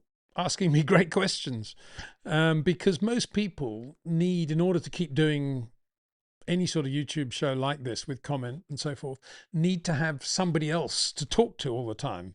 But I've got you guys. So when all my mates are not available, which is most of the time, I can talk to you. And it's a very unusual show, I think, in that respect. And all I can say is thank you very much, everybody that gets involved. And it breaks my heart when I have to say, as I might have to fairly soon, that wow, how long have we been going? 8:30. When did we start? 7. Yeah, another half hour.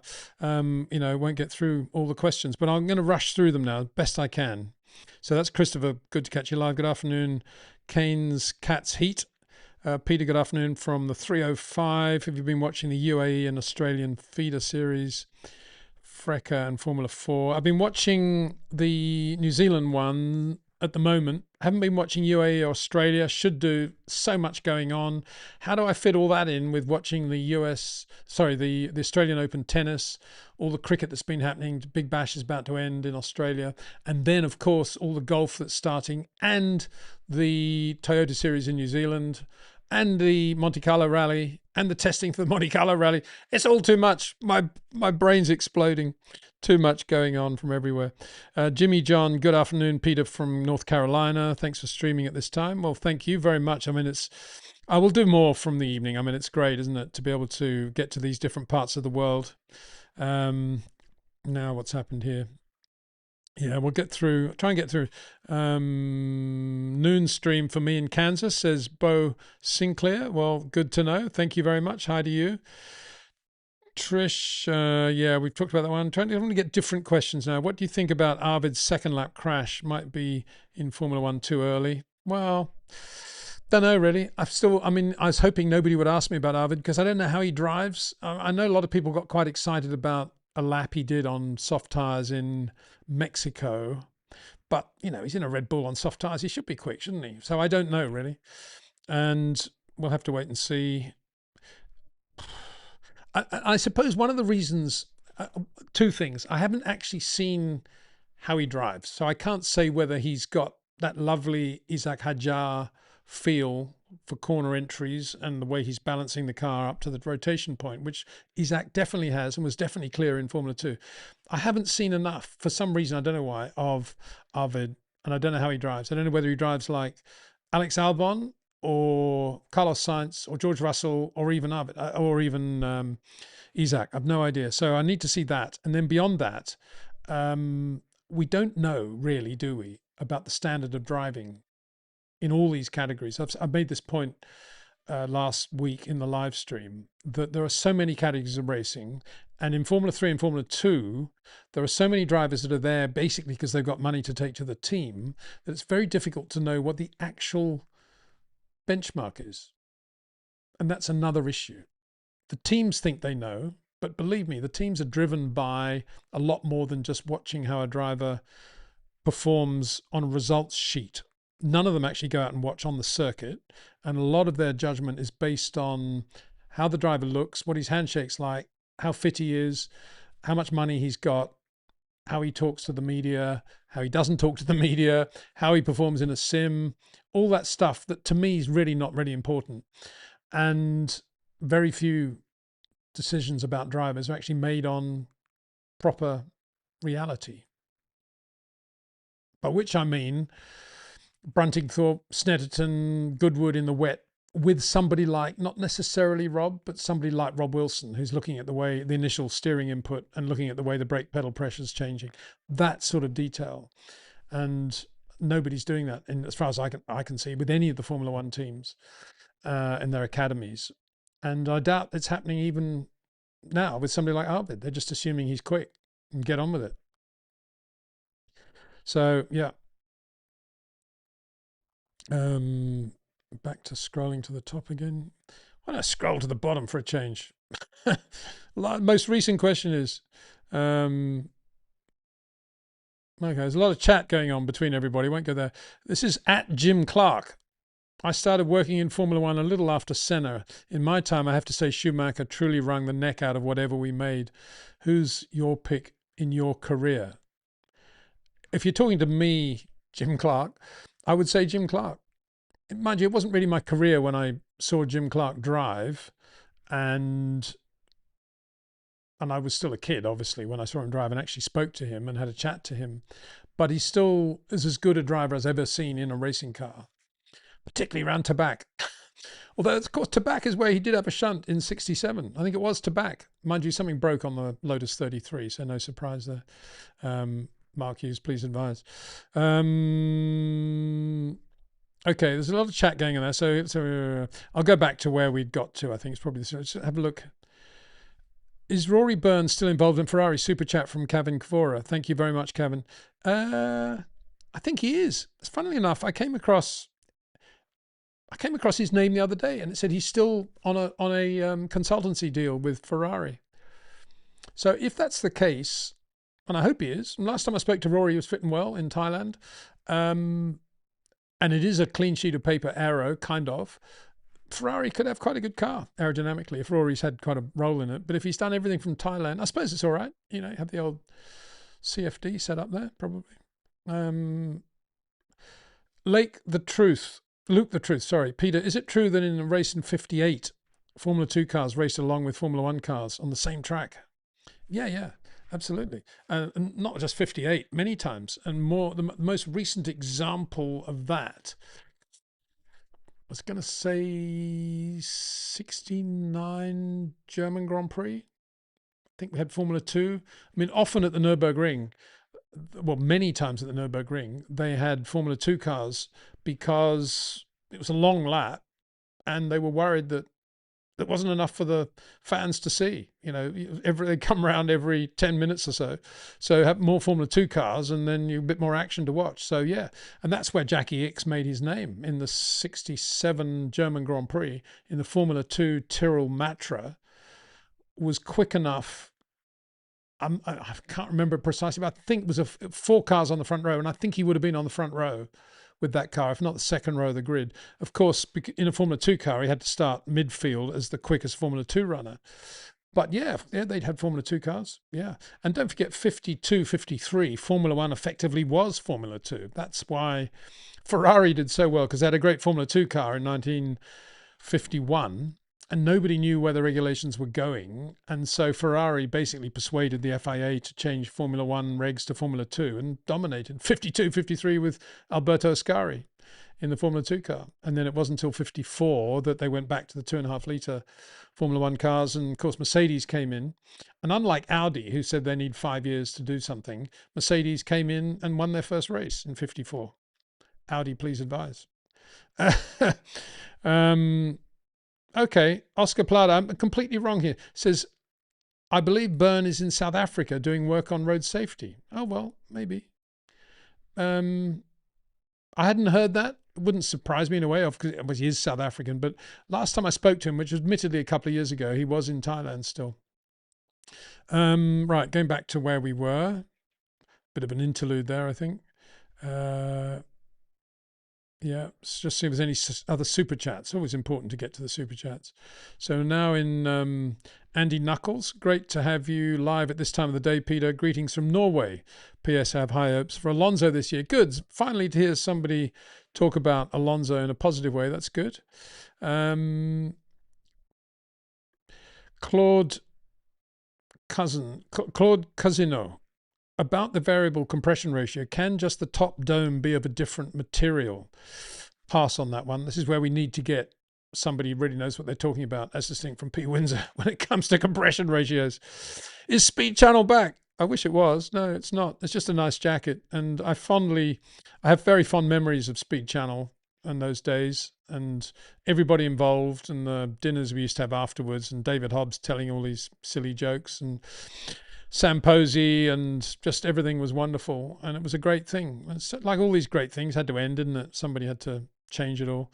But it was a very good thing. And I love Speed. It's a good name for a channel too, isn't it? Anyway, this jacket's quite good. I was wearing it out on the golf course today. Rob Hay. Hi, Peter. What percentage does the new regs reset car characteristics? If you're talking car overall, including the power unit, which of course includes the drivetrain, I would say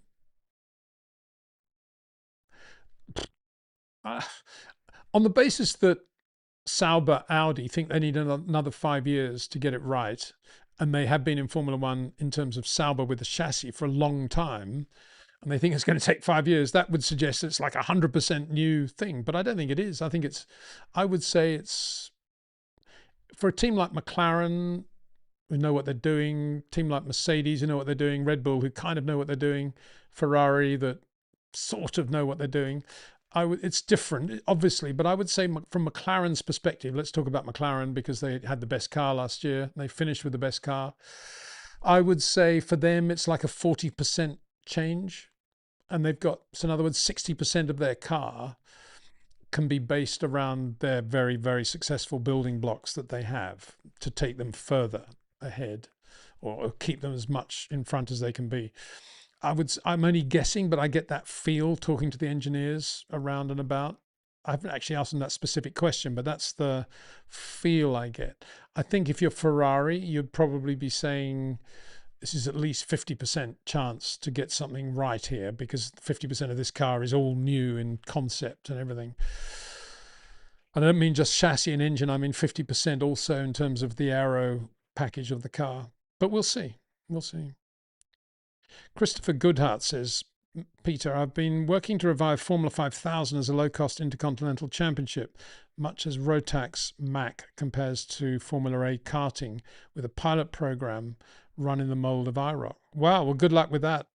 Yeah, many fond memories of Formula 5000 and how good that category was. You know, it was lovely cars built by manufacturers like McLaren, Lola, Surtees, you know, Formula One teams in effect, and beautiful cars, and these big rumbling V8 engines, 5-litre V8s, and they were, you know, impressive to watch, impressive to drive. Why did it all change? And in America, the Formula A, I think it was called, was incredibly competitive. Amazing races. Jody Scheckter in the Trojan, and Brian Redman, the Lola, you know, so many, Mario, Al Unser, what a season that was. And in Australia, we had the Tasman series for Formula 5000, Mike Halewood in the David Hobbs, Ron Grable, you know, very, very good drivers. And Peter Gethin was brilliant in the European season. A complete new lease of life for Trevor Taylor, Alan Rollinson. Such a great category, Formula 5000. So good luck with that. I hope it goes well for you. Yeah, Formula 5000. It was a pretty scary series actually to watch. I mean, the cars, bear in mind in those days, the 70s, early 70s, late 60s, the circuits were pretty rustic, and yeah, they were quick cars, very quick. Kane's Cat's Heat again. Which feeder series drivers have impressed you so far in the first few weeks of the winter series? Well, yeah, exactly. I haven't watched those. I've only watched a little bit of the Castrol series in New Zealand. Sorry, too much going on. Ankita Singh says, Lando World Drivers' Championship 26. Good. Well, yeah, he may just sort of relax now.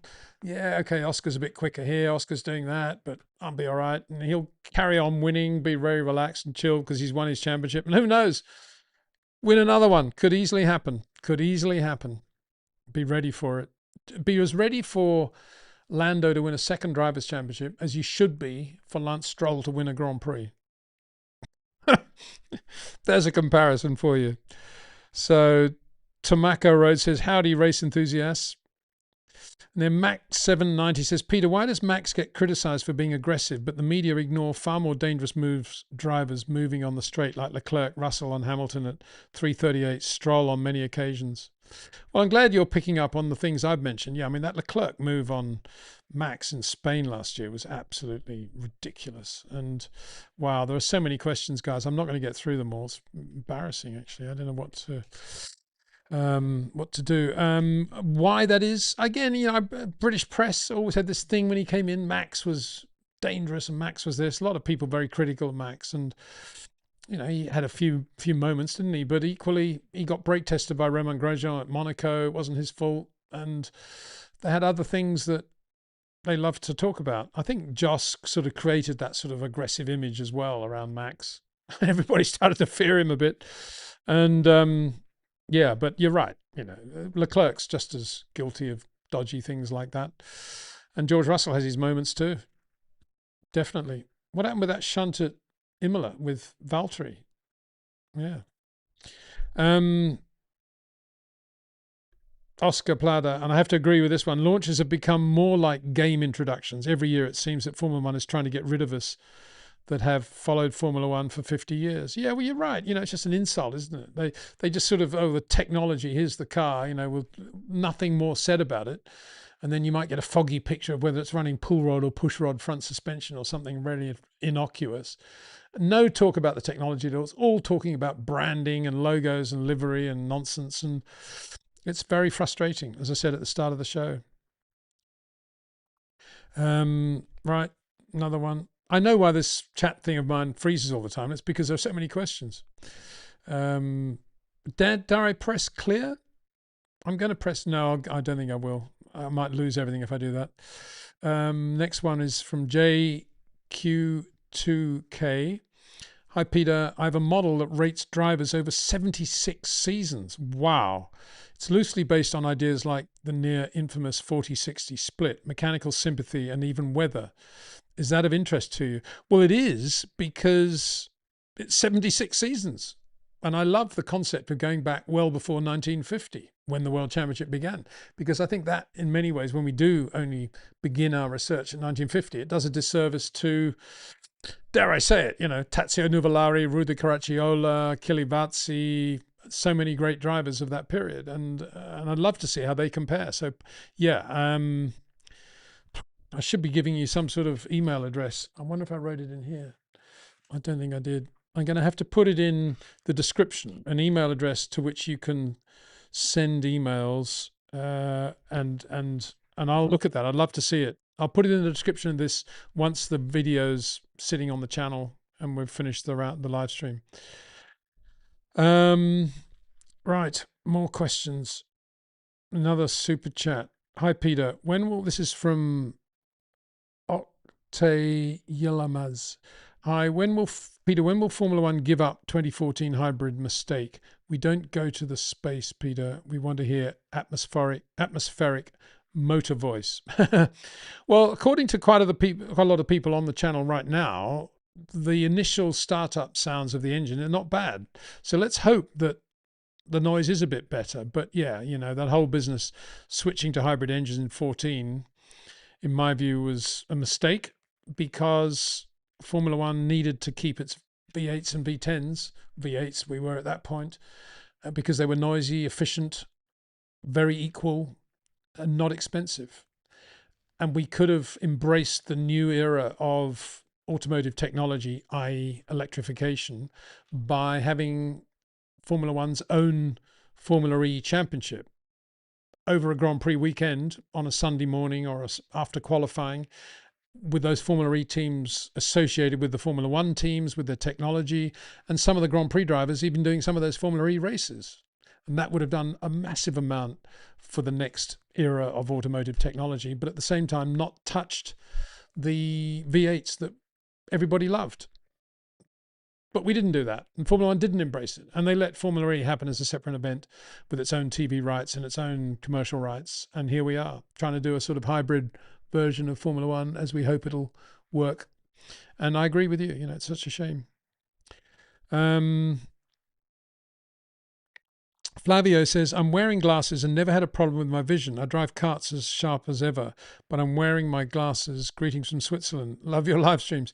Yeah, no, I mean, no problem with anything to do with corrected vision, which spectacles do. But there is a point. I mean, most racing drivers, my peripheral vision, I think, is not bad. I can see, what's that?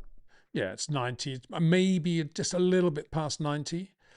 But I remember doing that with Carlos once, and he was like back here somewhere with peripheral vision, and Nigel the same. Nigel was even better, I think, than Carlos from memory. I did one with him when he was in Formula 3. Unbelievable peripheral vision.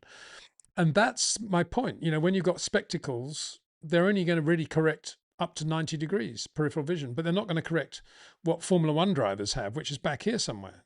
And you need perfect peripheral vision. That is part of being a Grand Prix driver. So that's why I say peripheral vision is the thing that I would always look at. There's another super chat here, an orange one. Oh, it's the same one. Sorry, mate. Yeah, I've already just done that one. It's all a bit confusing, all this. I'll check this one. Okay, this is. I haven't seen this super chat. This is from Havishandra. No questions, Peter. Saw a driver coach talk about the taboo and egos in Formula One, unlike tennis or football. Also, how Lewis is in Antarctica after the season he had lines up with what you kept saying. Well, is he in Antarctica? Wow, that's good. Sort of thing you do when you retire, I think, isn't it, or not? Lead an expedition to the Antarctica, retrace all the great explorers.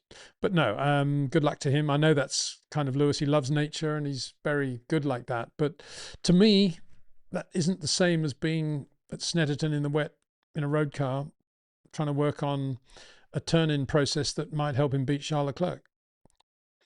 There's another super chat here, Tom.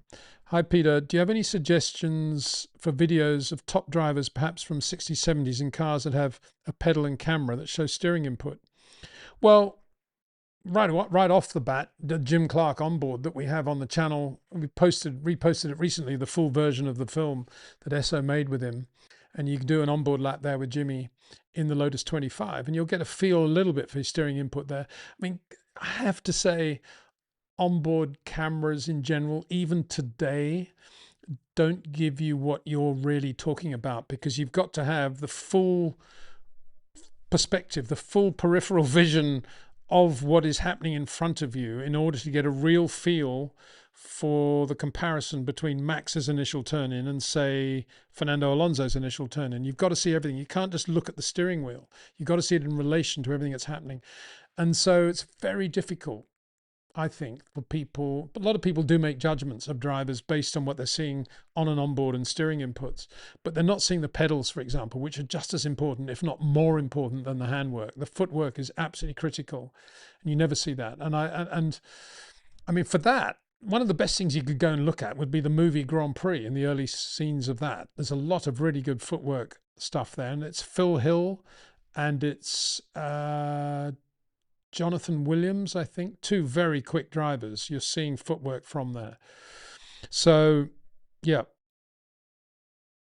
Going back now to Rory Byrne, Luke the Truth says Rory Byrne has retired. He's in South Africa, though he did consulting work for developing the SF24. But I wonder whether they got in touch with him for the 26 car. Knowing Rory, he probably is doing something. Yeah, somebody saying pedal cam. Yeah, well, we'd love to have pedal cams, but they'll never happen because I'm told they need too much. The lighting you need for a pedal cam to work requires too much space, and none of the teams are prepared to give that space away. Even though, of course, if the regulations required it, everyone would be in the same boat and we'd all have much better television, but nobody ever goes down that path. It's very annoying, but there you go. Luke the Truth says Silverstone and Kota are the best circuits for racing. These two give options for alternate lines for drivers in the race. And this year with boost overtake modes, racing is going to be mega. Yeah, but if you exclude any overtake that's due to having an excess of power, or any defense that's due to having an excess of power, what overtakes are you talking about? I mean, you can't call an overtake just because the guy's suddenly got, I don't know, 100 horsepower more than the other bloke. That's not an overtake. How can you call that racing mega? That's not mega. That's just pathetic slot car. I don't know what it is. I mean, slot car racing is better than that. No, an overtake is an overtake when a driver earns it through being quicker and doing a better job with time management or positioning of the car, use of the throttle, use of the brakes, all those things that are important. Not just because he's artificially got 100 horsepower more. How can that be called an overtake? I know what's going to happen. There are going to be lots of people saying, 150 overtakes. Formula One's never been better. Yeah, well, let's define an overtake before we do this, please. In fact, that's what we're going to have to do with poor old Mark Slade, who's going to be our strategy expert this year. We're going to have to say, Mark, and Corey for that matter, because he loves all these overtaking, listing them all. We're going to have to define a proper overtake as distinct from an artificial overtake. Good, that's settled. And that applies also to active aero. Makes life difficult, doesn't it? So where are we going now? Jim Clark says it's Andalusian internet. I have exactly the same problems. Not quite sure what that means, but anyway, I hope this internet's working well. I'm on the hard line thing, and it seems to be okay. Loving the continuous Audi slander. Well, I hope it's not slander. I hope I haven't said anything that's actually slanderous. I've just been opinionated about, you know, some of the words they're using to describe the way they built the car. Audi is never last, they're saying. Okay, except for a DNF. All right, okay. And Luke's predicting the order of the first race: Ferrari, Mercedes, McLaren, Aston Martin, Alpine, Haas, Williams, Audi, Cadillac, RBR, Racing Bulls. I know I'm acting like crazy. Why do you think Racing Bulls are going to be so slow? That doesn't make sense to me. Who have they got? Liam Lawson and Young Arbit, haven't they? They should be all right. Liam will drive pretty well this year, I think, with a bit of, he'll have a bit of seniority feel to the way he gets out of bed in the morning, and he'll be a little bit more circumspect, and he'll find a little bit more of a groove that he can operate in. I think he'll do quite well. Do you think Senna would have kept on racing until 2000, says Wombat, asks Wombat. I don't actually know, because I think he actually had a very low threshold of pain, and he was usually in pain in a Grand Prix or at the end of a Grand Prix, and it was getting worse, not better, even in a good car. And so I think he would have, I think, you know, he would have had a problem with the back or something like that. And don't forget, he did have that paralysis thing as well. So yeah, I think physically, I think he would have raced for another couple of years max. Luke the Truth says, I don't know why Red Bull did fire Horner, the centerpiece. If RBPT midway 25, it doesn't look good for Red Bull Ford. Yeah, well, they did. And he's not irreplaceable. And they haven't done a bad job since then. And, you know, we'll see how they go this year before we really, you know, talk about Red Bull and how they're going to survive without Adrian Newey. I mean, that was much more of a thing for them to lose Adrian. It's a much bigger thing than to lose Christian Horner, for sure. David Joklotz says, hi Peter, Jacques Villeneuve spoke about driver's approach and essentially mirrored what you say with regards to data versus the driver's feel in the car. He said using data as the primary is misguided. Yeah, well, good on Jacques for saying that. And I'm not surprised, because he was quite a feel driver, and as was his dad, Gilles. And I think he's right. And as far away as I am from really understanding anything to do with tournament golf, I would say that there are some golfers out there that could benefit from less emphasis on yardages, calculating this and calculating that, and spin speeds and apex heights and all the technology that comes into golf now, and golfers who just feel the shot and hit it based on what's in front of them. And I think it's, you know, Scotty Scheffler's a good example of that. You know, he's not massively into all that technology. And I think it's the same with race drivers. I think there's a lot to be said for feel and touch. And just as a reminder, and I've said this, I've told this story before, but when Carlos Reutemann came back to Williams a while ago now, obviously it was a while ago, but Williams had a pretty good simulator up and running by then. And they put Carlos in the simulator lap of Monaco. And after one lap, he said, get me out of this. I can't drive. I just feel horrendous in this. The hairs on my arms are standing up. This is so foreign to what I want to feel in a racing car. I don't even want to go near it. And Carlos was one of the ultimate touch feel short corner drivers. One of the best I've ever seen. All feel and vision and touch, but none of it was digital. And that's what I think a lot of the problems with the, you know, when people ask how good is Arvid, it's so difficult to say, because he's in this digital era now when a lot of the digits will probably say, yeah, he's good at this, on the sim he's doing that, yeah, but how much actual feel has he got? We were talking earlier about the difference between Vettel and Max, and you know, Vettel had that sort of very regimented V approach, whereas Max is all curves and feel and touch, the suppleness. And that's nothing that you will ever get from a simulator or learn from a simulator or from looking at telemetry. That's all touch and feel. And you either got it or you haven't, really, to some extent. At that level, in defining the level that defines the difference between Vettel and Verstappen, which is absolutely at the top of our profession. Don't get me wrong, Vettel, absolutely brilliant racing driver in many, many ways. But the difference between Vettel and Max was what I just described. And that is, that is touch and feel. Dr. 01 says, I hope it's going to be Audi this year. They have a good track record in a lot of motorsport categories they've ended in the past. Yeah, and let's add to that, they've also got an engine regulation tailor-made for their success, because we don't have MGUHs anymore on the car, purely because Audi said all our success with our engines in previous categories was we didn't have an MGUH. We don't know how to build them. We don't know how to run them. So we don't want them. Please take them out of the Formula One regs. And so Formula One did. So if Audi don't have an engine that's right up there, they should be ashamed of themselves, in my opinion. And all this business about should take 5 years to succeed, again, nonsense. Wellanders Fullo. What are the engine regs going to look like beyond 2030? Are we going to see the Pat Simmons 60% thermal efficiency target with even less energy fuel flow, even a V4 long term as the V6 is already oversized? I don't know. I don't even want to think about it. It gives me a headache thinking about that, because I'd just like to go back to V8s. Thank you very much. Or maybe Formula 5000 engines. I don't know. I remember doing a chat with Pat Simmons once. We were doing a talk somewhere, and it was when the Toyota Prius had been out for 4 or 5 years, and it was sort of, the hybrid car that was taking the world by storm. And Pat was saying, well, I call that the Toyota Pious, because it's complete nonsense. The system they have is completely sidestepping the issue and blah, blah, blah. I never really understood that, actually, because for me, the Toyota hybrid system is actually very efficient because it's heat and energy, is it not? Anyway, he said it was rubbish. So I have to assume that Pat knows what he's talking about. I don't know. I really don't know. I don't want to see Formula One going down those paths, to be honest. I think it's a sport, and I think it's a spectacular sport, and I think it looks great. It looked great up until now. We don't know what it's going to look like in 26.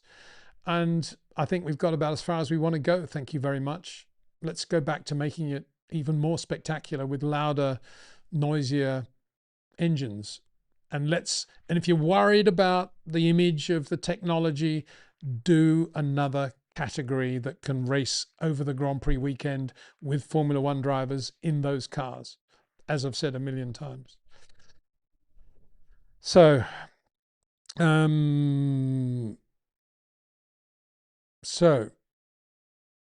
David Jackoltz, he used Verstappen and Sainz as good examples. He gave Jock Clear the kudos for teaching in this approach.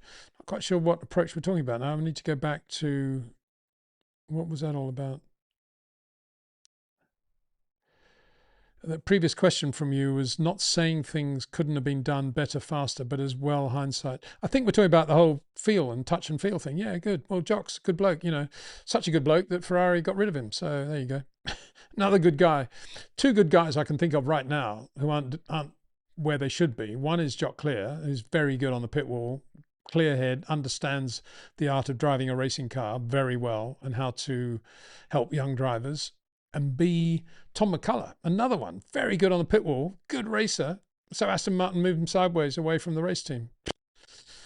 I imagine Adrian will realise that fairly soon and get him back. I'll be surprised if he doesn't.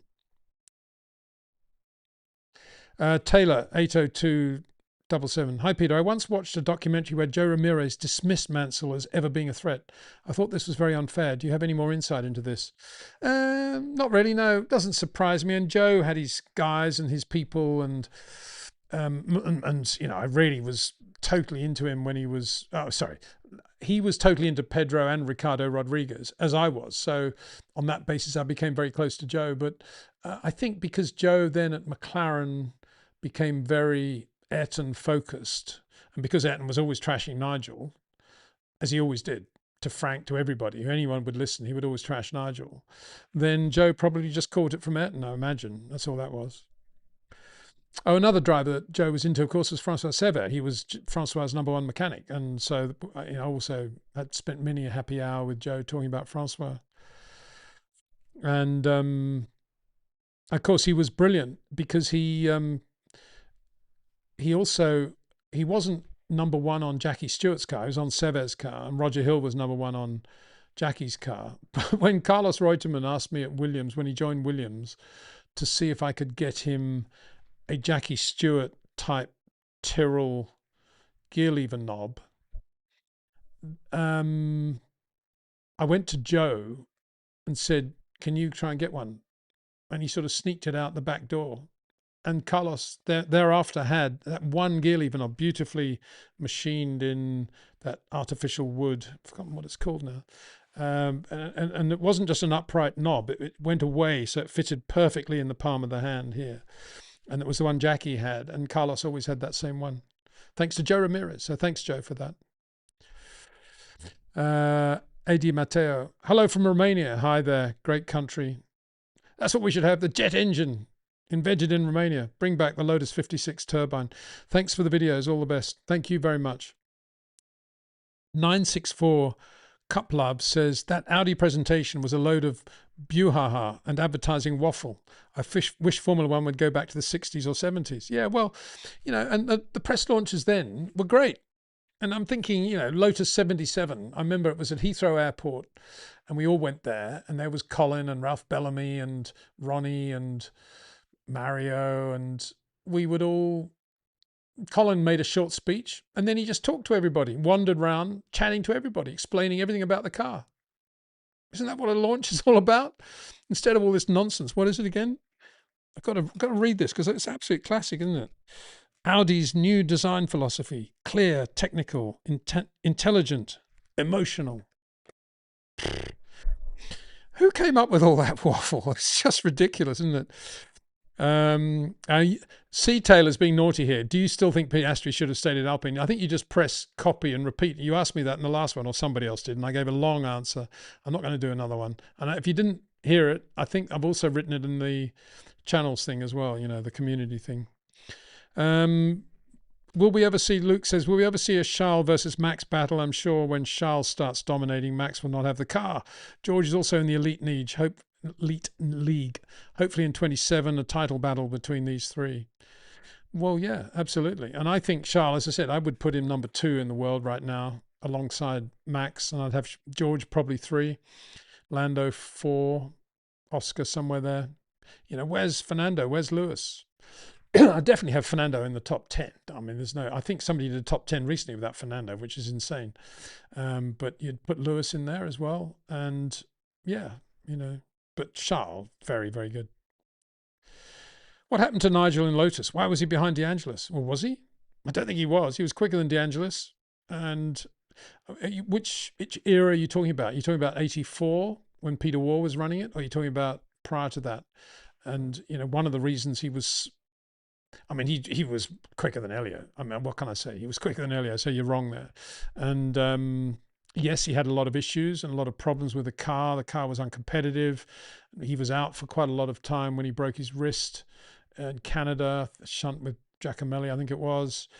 But whenever Nigel was one-on-one with Elio, he was quicker. And yeah, you know, Elio was very Carlos Sainz-y, but Nigel was up there with Max in terms of his pace, unbelievably quick.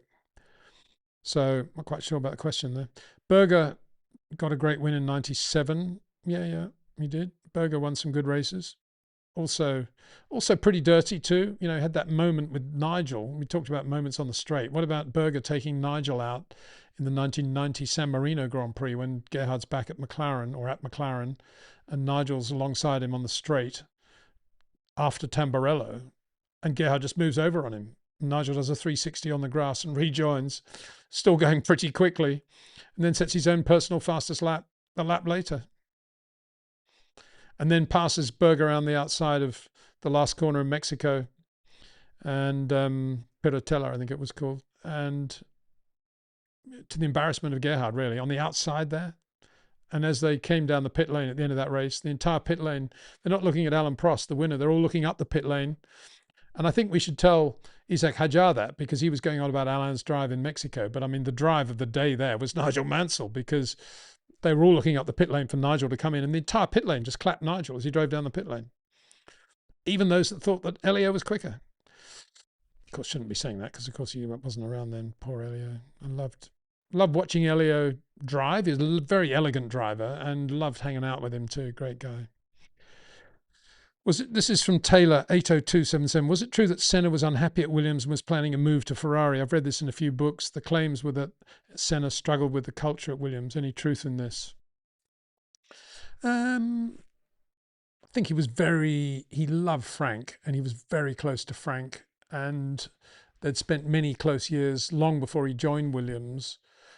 And I think Ayrton was disappointed, obviously, with the car that year, and I think he was he frustrated at Williams? I mean, I wasn't at Williams at the time, but I'm putting a few dots together there and hoping they make sense. And that is that if he felt, as we talked at the start of the show, that the Benetton had traction control and Williams obviously didn't, he probably felt a bit disappointed that Williams didn't, I would imagine. And if Benetton were getting away with it, why weren't Williams? I would imagine that was one thing. And secondly, the car was quite tight for him, and it was, I think, not a particularly comfortable cockpit for him, which might have added to a little bit of that. And beyond that, it wasn't a very easy car to drive, as Adrian admitted very soon, well, not soon afterwards, but has admitted they got something slightly wrong with the aero at the back, which they rectified halfway through the year, sadly, after Ayrton had gone. And the car became pretty good after that. But up until that point, they didn't really know what the problem was, and they hadn't found it. And I guess Ayrton probably in that time was probably quite frustrated by that, and that the car just didn't feel very good. And he had that weird spin in Brazil and slow speed and stalled it. And well, I mean, he at any given moment, he would have been getting offers from Ferrari throughout his career from 84 onwards, and from virtually every other Formula One team, like any good Grand Prix driver. As Max probably gets offers from Ferrari every other day.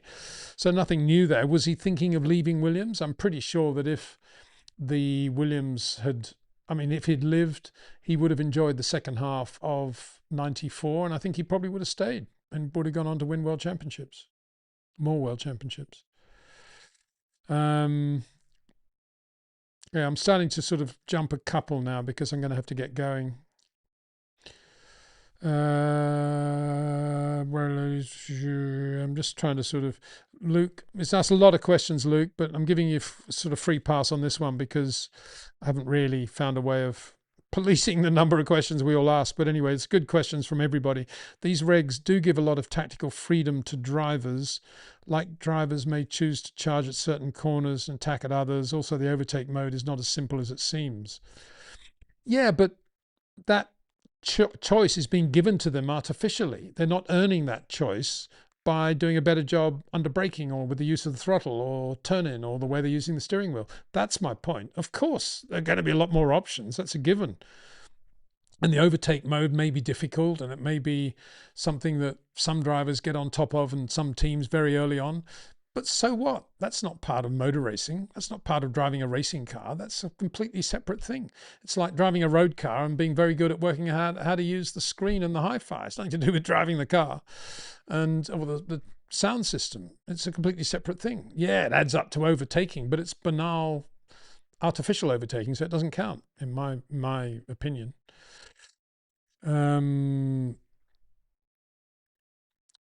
Dr. O1 again. Talking to Wellens, another one. 1 year Ferrari, 2 years Honda, and 2 years Mercedes, what I remember. I don't think you can really, I think you're talking about how long it took them to get going. And I think you can't really relate what happened in the past to what's happening in 26. It is different. Although, as I keep saying, you know, Audi should be aware that Mercedes and Auto Union actually were very quick out of the box. Auto Union didn't take 5 years to get their car operating. They were running pretty quickly within 3 months, as far as I remember. So, quite sure going on. Luke, the truth, I think Kimi Antonelli is a serious talent. There are certain areas of tracks where he's just brilliant. Yeah, circuits with predominantly slow corners and moving up to medium speed, I think he is brilliant. I'm not sure he's as good as George on fast corners. I think that's his issue. He's got better, and I'm not saying he won't continue to get better, but I don't think he's in the class of Max or Charles on fast corners, or George for that matter. And that's going to be, but there aren't many circuits these days where fast corners, there are circuits with fast corners, but there aren't that many circuits where fast corners are critical to being quick over the lap. A little bit like Tabac. as how critical is speed through to back, relative speed through to back, to the lap of Monaco. That's what I'm confused about. Going back to that to back thing, I'm still thinking about it actually. Anyway, one more question. Suspense 911. That's a good name to finish with, I think. I so agree with you, Peter, that drivers should be scouted from being at the circuits, watching them drive, and not timesheets and PR. Well, absolutely right. Thank you for that.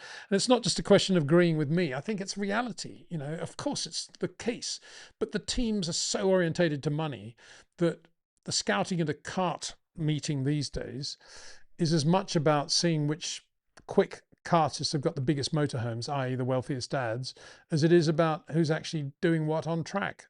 And that's where it all starts. And it continues to go from there. And as I say, 2 million for Formula 3, 3 million for Formula 2. No wonder the standard of driving has to be brought into question, because how can you evaluate it when it's not based on talent? It's not really based on talent. There will always be a couple of talented drivers in there. And I think Leo is one of them, last year's F2 champion, but Buonarroti. But I don't think the standard midfield of driving is as high as it could be and should be, given the so-called Formula One driver academies there are everywhere, because the Formula One academies are pretty much based on money and not based on proper instruction of the type we've been talking about. So there we go. Thank you very much. Just gone 15 minutes over the 2 hours. I try to make it 2 hours. Always goes a little bit over, but anyway, I want to reiterate the point. You know, without you, there would be no show. And I'm just scrolling down now at all the questions I'm not getting to, which is very annoying for me and probably as much for you as well. All I can say is I will try to get to some questions as well, probably tomorrow, because I'm a bit knackered now, on the community section, to get through some of the questions that I didn't get to now. And we'll be continuing to do these live streams because they're just wonderful. And thank you very much, everyone who's joined us. Wonderful to have your input and your thoughts going into 2026. And guess what? When we do a live stream next week, the cars will have run behind closed doors in Barcelona. Yeah, well, we'll see what happens there.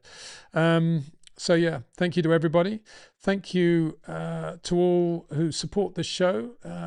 Sponsors on the banner, you can see, you all know their names, to Jetcraft, to OEM Exclusive, to TrackNinja, and of course to all of our supporters behind the scenes as well. Hope you enjoyed this new background. It's been incredibly interesting. Trying to make it happen, I suppose, is the word.